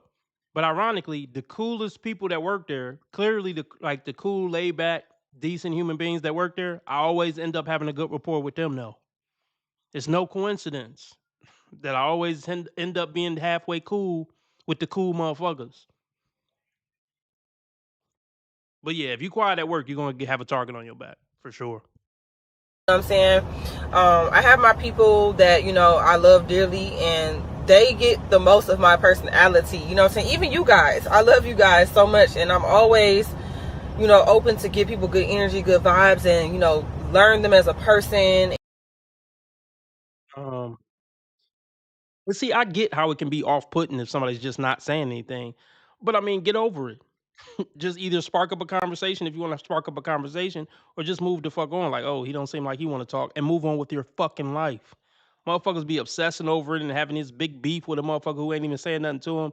That's weirdo shit. And most people are weirdos. So at this point, it should be expected. Of course, she got 40,000 subscribers. Yeah. Of course. I wonder what percentage are men that think she cute. It's easy to succeed as an attractive woman online, no matter what you're doing. It's pretty easy to succeed. Life on easy mode. And, you know, just I'm always leaving a positive trail with people. I don't do too much in people's lives, and, you know, you don't got to worry about me expecting much from you. I just, you know, I love to be respected. Love is cool, but I value respect over anything. You know, I love for people to treat me right and do me right, because I do that to people. Facts, Arson. Now here's the thing. Excuse me chewing pasta in your ear. Would you want this woman as your woman being a truck driver, looking like this? She cute. Like I said, I mean, whether you think she a five, she at the local truck stop, she a badass bitch. Do you? This is a masculine ass job driving trucks. Do you really want your woman driving around at trucks, driving around in trucks and stopping at truck stops with random drunk men and truck drivers and shit? Hell no. I'm willing to bet anything that she's single and she probably will remain single.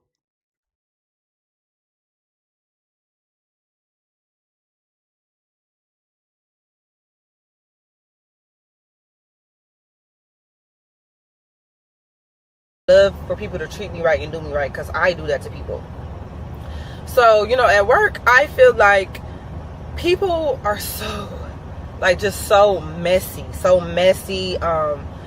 jealous, envious. It just be so much going on all mixed in one, especially if you work at a smaller company, you know what I'm saying? People be feeling entitled for you to have a conversation with them, or, you know, oh, if you don't speak, they feel like, you know what I'm saying, you think you're better than them or something. And then it just amazes me how I stay to myself at work, and some way, somehow, my name is ringing all up and through the job. I'm so confused. I don't even say anything. All I do is tell my dispatcher when I'm here, I'm like, hey, good morning, I'm here. You know what I'm saying? Give me my container, let me know where, you know, where I'm pulling from and stuff like that. That's all I ever say. I don't say anything to anybody, literally. Like, I speak to my people that I'm cool with, but, you know, for the people that feel some kind of way, they don't like me, they made it up in their mind that they don't like somebody that does not even. See, this is why people are losers. People will have whole beefs with motherfuckers who never said nothing to them. You don't know nothing about them, really nothing. You just got a whole beef with a motherfucker at work who ain't paying you no attention. That's cornball shit. And most people are cornballs. So it's to be expected, but yeah, I've been there, man. People who I've barely said 10 words to got whole big beefs and vendettas against me. Where they coming into work every day and putting effort and energy and giving me a dirty look or sucking their teeth when they walk by me. Like, get the fuck out of here. And I'm talking about grown men. Niggas is suckers, man. I don't respect most humans. Let's just call it what it is. I ain't saying I'm holier than now, but people be on some real fuck shit. And talk. That's the point I'm trying to get across. I'm not understanding, how don't you like somebody that does not talk? I don't talk. I think it bothers people that, you know, I don't kiss no ass. I'm gonna just be real. Y'all know I don't cuss a lot on here, but yeah, I don't kiss no ass. I'm not kissing nobody's ass. I don't have to. You hire me to do a job, and that's what I do. I come here every day and do my job. Like, y'all don't have no issues out of me. I don't create no problems.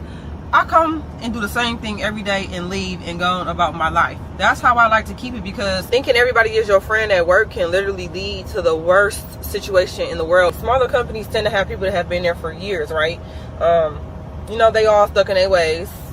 I'm not a person that gets stuck in my ways when it comes to a job. Like, I make sure I'm up to par, no matter how long I've been there. I'm gonna do my thing. I'm not gonna take advantage of nobody just because I'm cool with the managers and stuff like that. Now, mind you, it is cool when you cool with the managers. You know, they always show love when you just, you know, you a person who do your job. They love that. They love that kind of stuff. And, you know, some people up there know I'm cool, but not everybody. Because Yeah, be clear.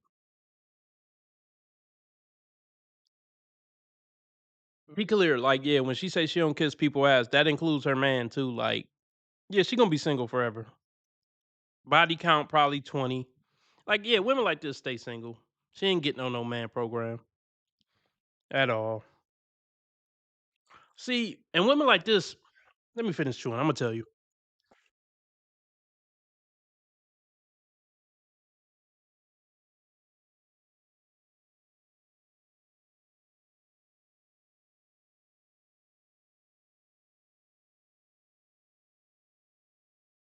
Oh yeah, I forgot about that. I'm pretty sure the company wouldn't want her doing YouTube videos on the clock.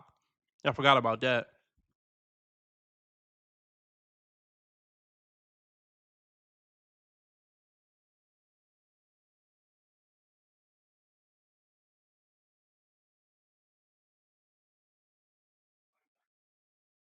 So look, I'm gonna tell you this right now.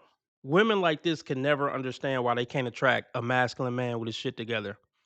Because you repel men like that just from how you talk.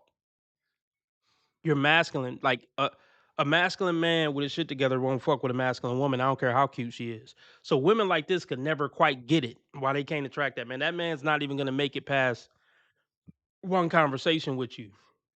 Now I'm positive she attract masculine pookies, but even they don't take you serious because they know what you are. But let alone a masculine dude with his stuff together, nah, not a chance.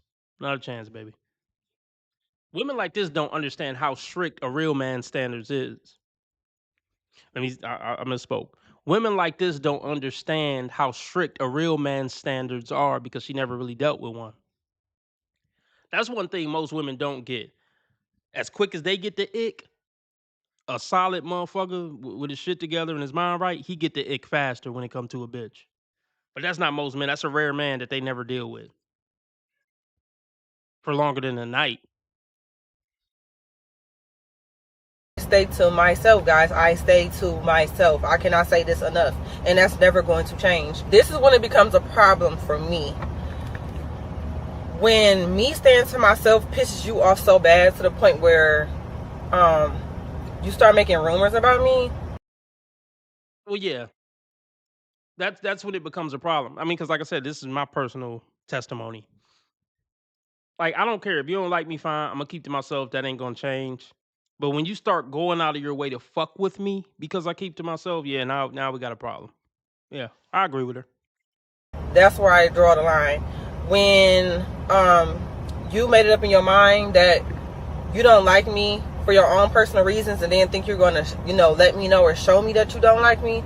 Oh no, baby. Now you done cross boundaries, and I don't play like that, okay?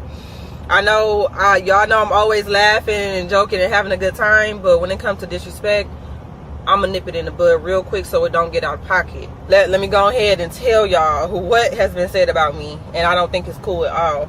So somebody's husband up here at this job started a rumor that I had an OnlyFans. Yeah, that's some fag shit. Now, hold on, let me say this. Cause niggas is bitches too. I gotta say.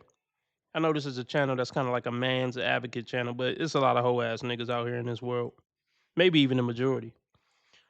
So obviously she is some type of internet personality. That's why we're seeing her.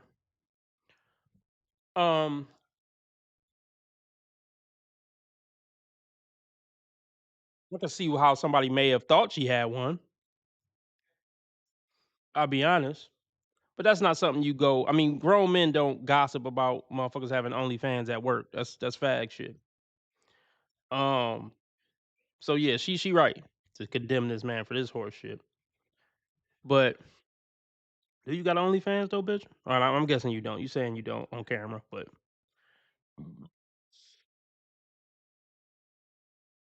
yeah, ain't nothing worse than a bitch ass gossiping man at work. I'll give her that. Husband up here at this job started a rumor that I had an OnlyFans.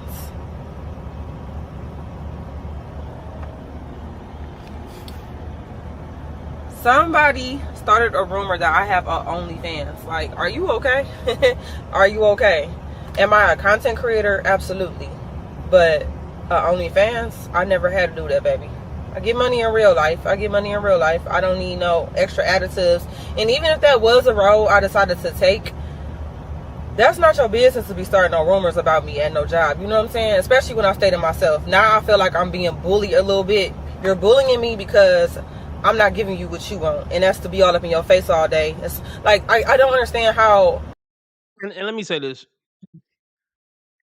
She loves that her name is ringing bells. Women love attention, positive or negative. She loved the fact that she can get on here and talk about my name ringing bells around this job, and I don't even speak to nobody because I'm that bitch. They love attention, bro. Especially with men. I'm not understanding why would you be that upset to start a rumor. Why do you even care that I don't speak to you? do you ever speak to me? You don't even take the initiative to speak to me. But because I'm not kissing your ass, you gonna start a rumor about me? No. And then what kills me is the people that do know me. You know what I'm saying? If you know me and you've talked to me and you know I'm cool as hell, if you don't back me up and try to clear that up, I'm gonna think you the ops too. No, that's not anybody's responsibility. I will say that. If we got a high and by relationship at work, or we be like, oh, how's the weather? I don't think that makes me obligated to go to bat for you if some other motherfuckers talking about you. We ain't cool like that. We just work acquaintances. I'm not about to start beefs over because somebody said something about some bitch that I just say hi and bye to. Absolutely not. Absolutely not. That's that female entitlement right there. And if you don't know what an op is somebody who is going against you. I'm gonna think you one of them. So now I'm gonna back up off you too, because I don't play like that. Excuse me? OnlyFans. Like, absolutely not. So going forward, he done told his wife that I have an OnlyFans. So now the girl don't like me. She don't like me. I guess he done said some more stuff about me. But mind you, I've never talked to this man in my life. I've never said 2 words to this man. Hold on, y'all. I got to tell the crane driver what my container is real quick. Okay, y'all, I'm back. So now, you know, his lady, she doesn't like me, and she's not even with him anymore. They're not together anymore. And the man doesn't work there anymore, and the girl still don't like me. You get what I'm saying? At that point, like, I'm talking about, she's so aggressive when I come around. We just doing little petty shit, and I don't play like that. So, you know, I made a call, and I'm like, hey, was there anything else? You know, was there something said to this lady that, you know, makes her hate me this bad? Because it can't just be that. No, you know, her husband just told her, you know, that's what was going on, whatever. So now she just got in her head that she don't like you. That don't make. First off, who are you even talking to? And, like, how are you even still having any interaction with this woman if she ain't even with the man no more? Why are you even still seeing her? Am I missing something? Yeah, she ain't on break. Nah, she ain't on break. Black women love doing shit that's gonna get them fired. With this social media shit. Like, she love all this though. She love all this drama. I promise you, she love it. Makes sense. Now I'm thinking maybe it's jealousy, you know, because I don't know what it is. And you know what's ironic? She talking about how all these people hate her at work. If they see this video, they gonna get your ass fired. They gonna send this shit to management and get you fired. So you giving ammo to the people you talking about that hate you at work to get you fired. But they're not smart enough to think about that.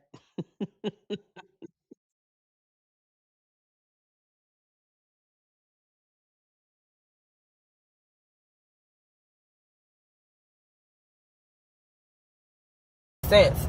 Now I'm thinking maybe it's jealousy, you know, because I don't know what it is about women and this competing stuff and the jealousy and envy. I've never felt that for no other woman. I uplift women. Like I said, if I've said this a million times in a lot of my videos, if I'm not adding value to your life, I'm not in it. I could care less. Like, I 100% love myself. I am 100% comfortable in my skin, and I feel like that bothers people. That bothers people. That's enough of that. Look, let's go over the Rumble. I'm gonna go over Kendra and then get off here. I've been on here long as fuck. All right, almost a 4-hour stream, y'all.